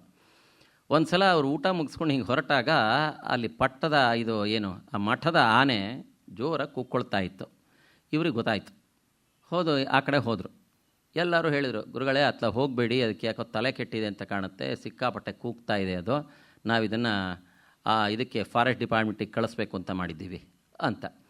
ಇವರು ಆದರೂ ಕೇಳಲಿಲ್ಲ. ಅದು ಹತ್ತಿರ ಹೋದರೆ ಆವಾಗ ಎಲ್ಲರೂ ಹೇಳಿದರು, ಅಯ್ಯೋ ಗುರುಗಳೇ ಹೋಗಬೇಡಿ ಹಾಗೆ ಹೀಗೆ ಅಂತ, ನೀವು ಸುಮ್ಮನಿರಿ ಅಂತ. ಹತ್ರ ಹೋಗಿ ಅದರ ಸೊಂಡ್ಲನ್ನೆಲ್ಲ ಸವರ್ಬಿಟ್ಟು, ಯಾಕಪ್ಪ ಯಾಕೆ ಅಳ್ತಾ ಇದೆಯಾ, ಏನು ಸಮಾಚಾರ, ಏನಾಗಿದೆ ನಿಂಗೆ ತೊಂದರೆ ಅಂತಂದರೆ ಅದು ಕಣ್ಣೀರು ಹಾಕ್ತಾ ತನ್ನ ಕಾಲನ್ನು ಎತ್ತಿ ತೋರಿಸಿದ್ರೆ ಇಷ್ಟುದ್ದ ಮಳೆ ನಾಟ್ಕೊಂಡ್ಬಿಟ್ಟಿದೆ, ಅದರೊಳಗಡೆ ಚುಚ್ಚಿಬಿಟ್ಟಿದೆ, ಕಾಲು ಊರ್ಲಿಕ್ಕಾಗ್ತಾಯಿಲ್ಲ, ಕೀವಾಗಿ ನೋವ್ತಾ ಇದೆ. ಓಹೋ ಈ ನೋವಾಗಿದೆಯಾ ನಿನಗೆ ಅಂಥೇಳಿ ಯಾರನ್ನೋ ಒಬ್ಬರನ್ನ ಕರೆದು ಆ ಮಳೆಯನ್ನು ತೆಗೆಸಿ ಇಮ್ಮಿಡಿಯೇಟಾಗಿ ಅದಕ್ಕೆ ಸೆಪ್ಟಿಕ್ ಎಲ್ಲ ಆಗದೆ ಇದ್ದಂಗೆ ಔಷಧಿ ಎಲ್ಲ ಮಾಡಿಸಿ ಒಂದಿಷ್ಟು ಹಣ್ಣಿಗೆ ಕೊಟ್ಟು ಈಗ ಸಮಾಧಾನ ಆಯಿತಾ, ಇನ್ನು ಸುಮ್ಮನಿರು. ಕೂಗ್ತಾ ಇದ್ದು ಸುಮ್ಮನಾಯಿತು. ಅದು ಅವರ ಜೀವನ ಚರಿತ್ರೆ ನೋಡಿದರೆ ಇಂಥ ಒಂದಲ್ಲ ಎರಡಲ್ಲ ಎಷ್ಟು ಘಟನೆಗಳನ್ನು ಹೇಳಬಹುದು. ಶೃಂಗೇರಿಯಲ್ಲೇ ಒಂದು ಸಲ ಹೀಗೆ ತೀರ್ಥ ಕೊಡ್ತಾ ಇದ್ದಾರೆ. ಸಾಲಿನಲ್ಲಿರೋವಂಥವ್ರು ಎಷ್ಟೋ ಜನ ಸಾಲು ನಿಂತ್ಕೊಂಡಿದ್ದಾರೆ. ಯಾವುದೋ ಒಬ್ಬ ಹೆಣ್ಮಗಳು ಅಳ್ಳಿಕ್ಕೆ ಶುರು ಮಾಡಿದ್ಲು. ಏನು ಅಂತಂದರೆ ಅವಳೊಂದು ಸರ ಹಾಕ್ಕೊಂಬಂದಿದ್ದಾಳೆ, ಅದು ಕಳ್ತನ ಆಗ್ಬಿಟ್ಟಿದೆ, ಯಾರೋ ಹೊತ್ಕೊಂಡು ಹೋಗ್ಬಿಟ್ಟಿದ್ದಾರೆ. ಯಾಕಾರು ಬಂದು ಅಂತ ಅನ್ನಿಸ್ತು ನಮಗೂ ಅಷ್ಟೇ. ದೇವಸ್ಥಾನಕ್ಕೆ ಹೋದ ಚಪ್ಪಲಿ ಕಳ್ತನ ಆಗ್ಬಿಟ್ರೆ ಯಾಕಾರು ಬಂದ್ವ ಏನೋ, ನಮ್ಮ ಪಾಡಿ ಮನೇಲಿ ಇದ್ದಿದ್ರೆ ಆರಾಮಾಗಿ ಇರ್ತಾಯಿದ್ವಿ, ಈ ದೇವಸ್ಥಾನಕ್ಕೆ ಬಂದು ಅಂತ ಅನಿಸುತ್ತಲ್ಲ. ಅಲ್ಲೂ ಹಾಗೇ ಸರ ಬೇರೆ ಹಿಂಗಾಗ್ಬಿಡ್ತಲ್ಲ, ಬಹಳ ಬೇಜಾರಾಗ್ಬಿಡ್ತಾವಳಿಗೆ, ಅಯ್ಯೋ ಹೀಗಾಗ್ಬಿಡ್ತಲ್ಲ ಹಾಗೆ ಹೀಗೆ ಅಂತ. ಉಳಿದವರೆಲ್ಲ ಸಮಾಧಾನ ಮಾಡಿದರು, ಮಠಕ್ಕೆ ಯಾಕೆ ಹಾಕ್ಕೊಂಬಂದಿದ್ದೆ ನೀನು ಹಾಗೆ ಹೀಗೆ, ಈಗ ಬಂದು ಹೀಗೆ ಮಾಡಿದ್ರಲ್ಲ ಅಂತ. ಇದು ಎಂಥ, ಅವಳು ಸ್ವಲ್ಪ ಜೋರಾಗಿ ಗಲಾಟೆ ಮಾಡಿದ್ಲು, ಇದು ಎಂಥ ಮಠ ಇದು, ಮಠದೊಳಗೆ ಕಳ್ತನ ಆಗ್ತಾವೆ ಅಂದರೆ ಏನಿದ್ರ ಅರ್ಥ, ಒಡವೆ ವಸ್ತುಗಳನ್ನೆಲ್ಲ ಕದೀತಾರೆ ಅಂದರೆ ಇಲ್ಲೂ ಕಳ್ಳರು ಸುಳ್ಳರು ಎಲ್ಲ ಇರ್ತಾರ ಅಂತ ಏನೋ ಹೀಗೆ ಆಕ್ಷೇಪಣೆ ಮಾಡಿ ಮಾತಾಡಿದರೆ ಉಳಿದವರೆಲ್ಲ ಸಮಾಧಾನ ಮಾಡಿದರು. ಇರಲಿ ಹಾಗೆ ಹೀಗೆ ಅವೆಲ್ಲ ಜೋರಾಗಿ ಕೂಗಾಡಬೇಡ, ಸ್ವಾಮಿಗಳಿಗೆ ಕೇಳುತ್ತೆ ಹಂಗೆ ಅಂತ. ಕೇಳುತ್ತೆ ಅಂತಂದರೆ ಅವಳು ಸಂಕಟ ಅವಳಿಗೆ ಪಾಪ, 2-3 ಎಳೆ ಸರಗಳು ಕಳ್ತನ ಆದರೆ ಯಾರಿಗೆ ಸಮಾಧಾನ ಆಗುತ್ತೆ. ಆವಾಗ ಸರಿ ಮತ್ತೆ ತೀರ್ಥ ತಗೊಳ್ಳಿಕ್ಕೆ ಅಂತ ಇಲ್ಲಿ ಬಂದಾಗ ಗುರುಗಳು ಅವಳ ತಲೆ ಎತ್ತಿಯೂ ನೋಡಿಲ್ಲ ಯಾರು ಈ ರೀತಿ ಕೂಗಾಡಿದ್ದಾರೆ ಅಂತ. ಹಿಂಗೆ ಕೈ ಒಡ್ಡಿದ ಹೆಣ್ಣಿಗೆ ಕೈ ಹಿಂಗಂದರು, ಇಲ್ಲಿ ನಿಂತ್ಕೋ ಅಂತ ಕೈ ಸೂಚನೆ ಕೊಟ್ಟರು. ಅವಳಿಗೆ ಬೇಜಾರಾಗ್ಬಿಡ್ತು, ಸರನೂ ಕಳ್ತನ ಆಯಿತು, ಸ್ವಾಮಿಗಳು ತೀರ್ಥನಾರು ಕೊಡ್ತಾರ ಮನಸ್ಸಿಗೆ ಸಮಾಧಾನಕ್ಕೆ ಅಂದರೆ ಅದೂ ಇಲ್ಲ, ಅಲ್ಲಿ ನಿಂತ್ಕೋ ಅಂತ ಹೇಳಿದ್ದಾರೆ. ಇದು ಏನಪ್ಪ ಅಂಥೇಳಿ ಅವರು ಯೋಚನೆ ಮಾಡ್ತಾ ಅಳ್ತಾ ಕಣ್ಣಲ್ಲಿ ನೀರು ಸುರಿಸ್ತಾ ಅಲ್ಲಿ ನಿಂತ್ಕೊಂಡ್ರು. ಇವರು ಆ ಹೆಣ್ಮಗಳನ್ನ ಮುಖನೂ ನೋಡಿಲ್ಲ, ತಲೆನೇ ಎತ್ತಲಿಲ್ಲ. ಆಮೇಲೆ ಮುಂದೆ ಇನ್ನು ಯಾರ್ಯಾರೋ ತೀರ್ಥ ಕೈ ಒಡ್ತಾ ಇದ್ದಾರೆ, ಇವರು ತೀರ್ಥ ಕೊಡ್ತಾ ಇದ್ದಾರೆ. ಅಂತಹ ಸಂದರ್ಭದಲ್ಲಿ ಒಬ್ಬ ಹೆಣ್ಮಗಳು ಸ್ವಲ್ಪ ಸೀನಿಯರ್ ಲೇಡಿ ಕೈ ಚಾಚಿದರೆ ಇವರೊಳಗೆ ತೀರ್ಥ ಕೊಡಲಿಕ್ಕೆ ಎತ್ತಿ ಸೌಟನ್ನು ಕೈಲಿ ಹಿಡಿದು, ತಾಯಿ ಕೊಟ್ಬಿಡು ಅಂದರು. ಏನೋ ಅಂತಂದೆ. ಅದೇ ಮುಚ್ಚಿಟ್ಕೊಂಡಿದೆಯಲ್ಲ ಅದನ್ನು ಕೊಟ್ಬಿಡು. ಅವ್ರ ಮುಖನೂ ನೋಡಿಲ್ಲ, ಸುಮ್ಮನೆ ಅವ್ರ ಕೈ ನೋಡಿ ಮಾತಾಡ್ತಾ ಇರೋದು. ತೆಗೆದಿಟ್ಕೊಂಡಿದೆಯಲ್ಲ ಕೊಟ್ಬಿಡು. ಇಲ್ಲಪ್ಪ ನಾನೇನೂ ತೆಕ್ಕೊಂಡಿಲ್ಲ. ತಾಯಿ, ಸ್ವರ್ಣಸ್ಥೇಯ ಪಂಚಮಹಾಪಾತಕಗಳಲ್ಲಿ ಮೊದಲನೇದು. ಚಿನ್ನವನ್ನು ಕದಿಯೋದು, ಸ್ವರ್ಣಸ್ಥೇಯ, ಸುರಾಪಾನ, ಗುರುತಲ್ಪಗಮನ, ಆಮೇಲೆ ಭ್ರೂಣ ಹತ್ಯೆ, ಇವು 4 ಮಾಡಿರೋರ ಜೊತೆಗಿರ್ತಾರಲ್ಲ, ಇವು ಮಹಾಪಾತಕ ಅಂತ ಹೇಳ್ತಾರೆ. ಸ್ವರ್ಣಸ್ಥೇಯ ಮಹಾಪಾತಕ ಪಂಚಮಹಾಪಾತಕದಲ್ಲಿ ಮೊದಲನೇದು, ಅದು ಗುರು ಸನ್ನಿಧಿಯಲ್ಲಿ ಮಾಡಿದೀಯಾ, ಇದಲ್ಲದೆ ಈಗ ಸುಳ್ಳಾಡಿ ಅದಕ್ಕೆ ಇನ್ನಿಷ್ಟು ಸೇರಿಸ್ಕೊಳ್ತಾ ಇದೆಯಾ, ಕೊಟ್ಟುಬಿಡು ಅಂದರು. ತಲೆನೂ ಎತ್ತಿಲ್ಲ, ಸುಮ್ಮನೆ ಹೀಗೆ. ಅವಳು ಇಲ್ಲ ಹಾ ಅಂತೇನೋ ಅಂದ್ಲು. ಅಷ್ಟೊತ್ತಿಗೆ ಅಲ್ಲಿ ಇರ್ತಕ್ಕಂಥ ಬೇರೆ ಹೆಂಗಸರೆಲ್ಲ ಅವಳನ್ನ ಕರ್ಕೊಂಡು ಹೋಗಿ ಚೆಕ್ ಮಾಡಿದರೆ ಅವಳ ಹತ್ರ ಸರ ಇದೆ. ಅದನ್ನು ತೊಗೊಬಂದು ಗುರುಗಳಿದ್ರೆ ಇಟ್ಟರು. ಹೀಗೆ ಕರೆದ್ರಿ ಇವರು, ತಗೋ ಅಂದರು. ಅದಾದಮೇಲೆ ತೀರ್ಥ ಕೊಟ್ಟು ಕಳಿಸಿದರು. ಎಂತೆಂತಹ ಉದಾಹರಣೆಗಳು, ಯಾವುದು ಹೇಳಬೇಕು ಯಾವುದು ಬಿಡಬೇಕು, ಇದು ಆಶ್ಚರ್ಯ. ಒಂದು ಸಲ ಇದು ನಮ್ಮ ಮಾವನವ್ರು ಹೇಳಿರೋ ವಿಚಾರ. ಇದು ಶಿವಮೊಗ್ಗದಲ್ಲೇ ನಡೆದಿದ್ದು, ಬೇರೆ ಕಡೆಗೂ ನಡೆದಿದ್ದು ಅಂತ ಹೇಳ್ತಾರೆ. ಯಾರೋ ಒಬ್ಬರು ಬಂದರು, ತೀರ್ಥಹಳ್ಳಿ ಕಡೆಯವರು, ಮಲೆನಾಡು ಕಡೆಯವರು ಯಾರೋ ಒಬ್ಬರು ಬಂದು ಒಂದು 8 ಅಣೆ ಹಾಕಿ ಗುರುಗಳಿಗೆ ನಮಸ್ಕಾರ ಮಾಡಿದರು. ಕಣ್ಣಲ್ಲಿ ನೀರು ಸುರಿಸ್ತಾ ನಿಂತ್ಕೊಂಡ್ರು. ಏನು ಸಮಾಚಾರ ಅಂತ ಗುರುಗಳು ಕೇಳಿದರು. ಗುರುಗಳೇ, 5 ಜನ ಹೆಣ್ಮಕ್ಳು, ಎಲ್ಲರೂ ಮದುವೆಗೆ ಬಂದಿದ್ದಾರೆ, ದುಡ್ಡೇ ಇಲ್ಲ ಮಾಡೋದಕ್ಕೆ, ನಿಮ್ಮ ಆಶೀರ್ವಾದ ಇದ್ದರೆ ಸಾಕು ನನಗೆ, ದಯವಿಟ್ಟು ಮಂಗಳ ಕಾರ್ಯಗಳು ನೆರವೇರಲಿ ಅಂತ ಆಶೀರ್ವಾದ ಮಾಡಿ, ಅನುಗ್ರಹ ಮಾಡಿ ಅಂತ ಅಂದರು. ಒಂದು ಕ್ಷಣ ಗುರುಗಳು ಯೋಚನೆ ಮಾಡಿ ಪಕ್ಕದಲ್ಲಿರೋ ಇವ್ರ ಕಡೆಗೆ ನೋಡಿದರು, ಶ್ರೀಕಂಠ ಶಾಸ್ತ್ರಿಗಳ ಕಡೆಗೆ ನೋಡಿ, ಇವರಿಗೆ ಮಗಳ ಮದುವೆಗೆ ಸ್ವಲ್ಪ ದುಡ್ಡು ಕೊಡಿ ಅಂದರು. ಅವ್ರಿಗೆ ಸಿಟ್ಟು ಬಂತು. ಆದರೂ ಮುಖ ಗುರುಗಳ ಮುಂದೆ ಏನೂ ಹೇಳೋಂಗಿಲ್ಲ, ಅಂತ ಗರ್ಜಿಸಿ ಸುಮ್ಮನಾದರು. ಮಾರನೇ ದಿನ ಬೆಳಗ್ಗೆ ಮತ್ತೆ ಮಾರನೇ ದಿನ ತೀರ್ಥ ತಗೊಳ್ಳಿಕ್ಕೆ ಎದ್ದು ಬಂದವನು ಆ ಮನುಷ್ಯ 5 ರೂಪಾಯಿ ಹಾಕಿ ಕೈ ಮುಗ್ದ. ಹಿಂದಿನ ದಿನ 50 ಪೈಸೆ ಹಾಕಿದನು, ಇವತ್ತು 5 ರೂಪಾಯಿ ಹಾಕಿದ್ನಲ್ಲ. ಆಶ್ಚರ್ಯ ಆಯಿತು ಗುರುಗಳಿಗೆ. ಯಾಕೆ ಇಲ್ಲೇ ಇದ್ದೀರಲ್ಲ, ಇನ್ನೂ ಹೋಗಲಿಲ್ವೇನೋ ಅಂತ ಕೇಳಿದರು ಗುರುಗಳು. ಆವಾಗ ಅವನು ಹೇಳ್ದ, ಗುರುಗಳೇ ನೀವೇನೋ ಆಜ್ಞೆ ಮಾಡಿದ್ರಿ ಅವರಿಗೆ, ಅವರು 5 ರೂಪಾಯಿ ಕೊಟ್ಟರು, ತೊಗೊಂಡು ಮದುವೆ ಮಾಡಿರಿ ಅಂದರು. ಅಲ್ಲ ಗುರುಗಳು ಮದುವೆ ಅಷ್ಟು ಅಂತ, ಹಾಂ ಕಂಡವ್ರ ಹೆಣ್ಮಕ್ಳಿಗೆಲ್ಲ ಮದುವೆ ಮಾಡಲಿಕ್ಕಲ್ಲ, ಇದು ಮಠ, ಇದು ಕಲ್ಯಾಣ ಮಂದಿರ ಅಲ್ಲ. ಮದುವೆ ಮಾಡಲಿಕ್ಕೆ ಯೋಗ್ಯತೆ ಇಲ್ಲದ ಮೇಲೆ ಅಷ್ಟು ಮಕ್ಕಳನ್ನ ಪಡ್ಕೊಳ್ಳೋದಕ್ಕಿಂತ ಮುಂಚೆ ಯೋಚನೆ ಮಾಡಬೇಕಿತ್ತು ಅಂತ ಸರ್ವಾಧಿಕಾರಿಗಳು ಹೇಳಿದರು. ಬಹುಶಃ ಈ ಜನ್ಮದಲ್ಲಿ ನನಗೆ ಕನ್ಯಾದಾನದ ಪುಣ್ಯ ಇಲ್ಲ ಅಂತ ಕಾಣುತ್ತೆ, ಅದಕ್ಕಾಗಿ ಏನೋ ಗುರುಗಳಿಗೆ ಜಾಸ್ತಿ ಕಾಣಿಕೆಯನ್ನು ಹಾಕಿದರೆ ಮುಂದಿನ ಜನ್ಮದಲ್ಲಾದರೂ ಕನ್ಯಾದಾನದ ಪುಣ್ಯ ಬರಲಿ ಅಂಥೇಳಿ ಹಾಕಿದೆ ಅಂತ ಅಂದರು. ಮುಂದಿನ ಘಟನೆ ಕೇಳಿ ಆಮೇಲೆ ಚಪ್ಪಾಳೆ ಹೊಡೀರಿ, ಆವಾಗ ನನಗೂ ಖುಷಿ ಆಗುತ್ತೆ. ಹಾಗಂದಾಗ ಕೇಳಿ, ಆವಾಗ ಸ್ವಾಮಿಗಳಿಗೆ ತೀರ್ಥ ಕೊಡಬೇಕಾದ್ರೆ ಅವ್ರ ಪಕ್ಕದಲ್ಲಿ ಒಂದು ತಟ್ಟೆ ಇಟ್ಟಿರ್ತಾರೆ. ಆವಾಗ ಅದಕ್ಕೆ ದುಡ್ಡು ಹಾಕ್ತಾರಲ್ಲ, ಅದಕ್ಕೆ ತೀರ್ಥ ಕಾಣಿಕೆ ಅಂತ ಹೇಳ್ತಾರೆ. ಗುರುಗಳಿಗೆ ಪಾದಪೂಜೆ ಮಾಡಿದರೆ ಅದರ ದುಡ್ಡು ಮಠಕ್ಕೆ ಸೇರುತ್ತೆ, ಆದರೆ ತೀರ್ಥ ಕಾಣಿಕೆ ಸ್ವಾಮಿಗಳಿಗೆ ಹೋಗುತ್ತೆ, ಅದು ಪರ್ಸನಲ್ ಅಕೌಂಟ್, ಅದು ಅದ್ರ ಮೇಲೆ ಮಠಕ್ಕೆ ಅಧಿಕಾರ ಇಲ್ಲ. ಆವಾಗ ಚಂದ್ರಶೇಖರ ಭಾರತಿಗಳು ಹೇಳಿದರು, ನಿನ್ನ ಸೆರಗಿ ಹಿಡಿ ಅಂತ. ಹೊತ್ಕೊಂಡಿರೋ ಪಂಚೆಯನ್ನು ಹೀಗೆ ಚಾಚಿದ, ಇದು ಅಷ್ಟು ತಟ್ಟೆನೂ ಸುರಿದ್ರು. ಜೊತೆಗೆ ಹೆಂಗೆ ಸುರಿಬೇಕಾದ್ರೆ ಜಾರಿ ಆ ತಟ್ಟೆನೂ ಬೆಳ್ಳಿ ತಟ್ಟೆನೂ ಒಳಗೆ ಬಿತ್ತು. ಇದು ನಿನ್ನ ಮಗಳಿಗೆ ಕೊಡು, ಮದುವೆ ಮಾಡಿ ಹೋಗು. ಈಗ ಚಪ್ಪಾಳೆ ಹೊಡಿಬೋದು ರಾಯರೇ.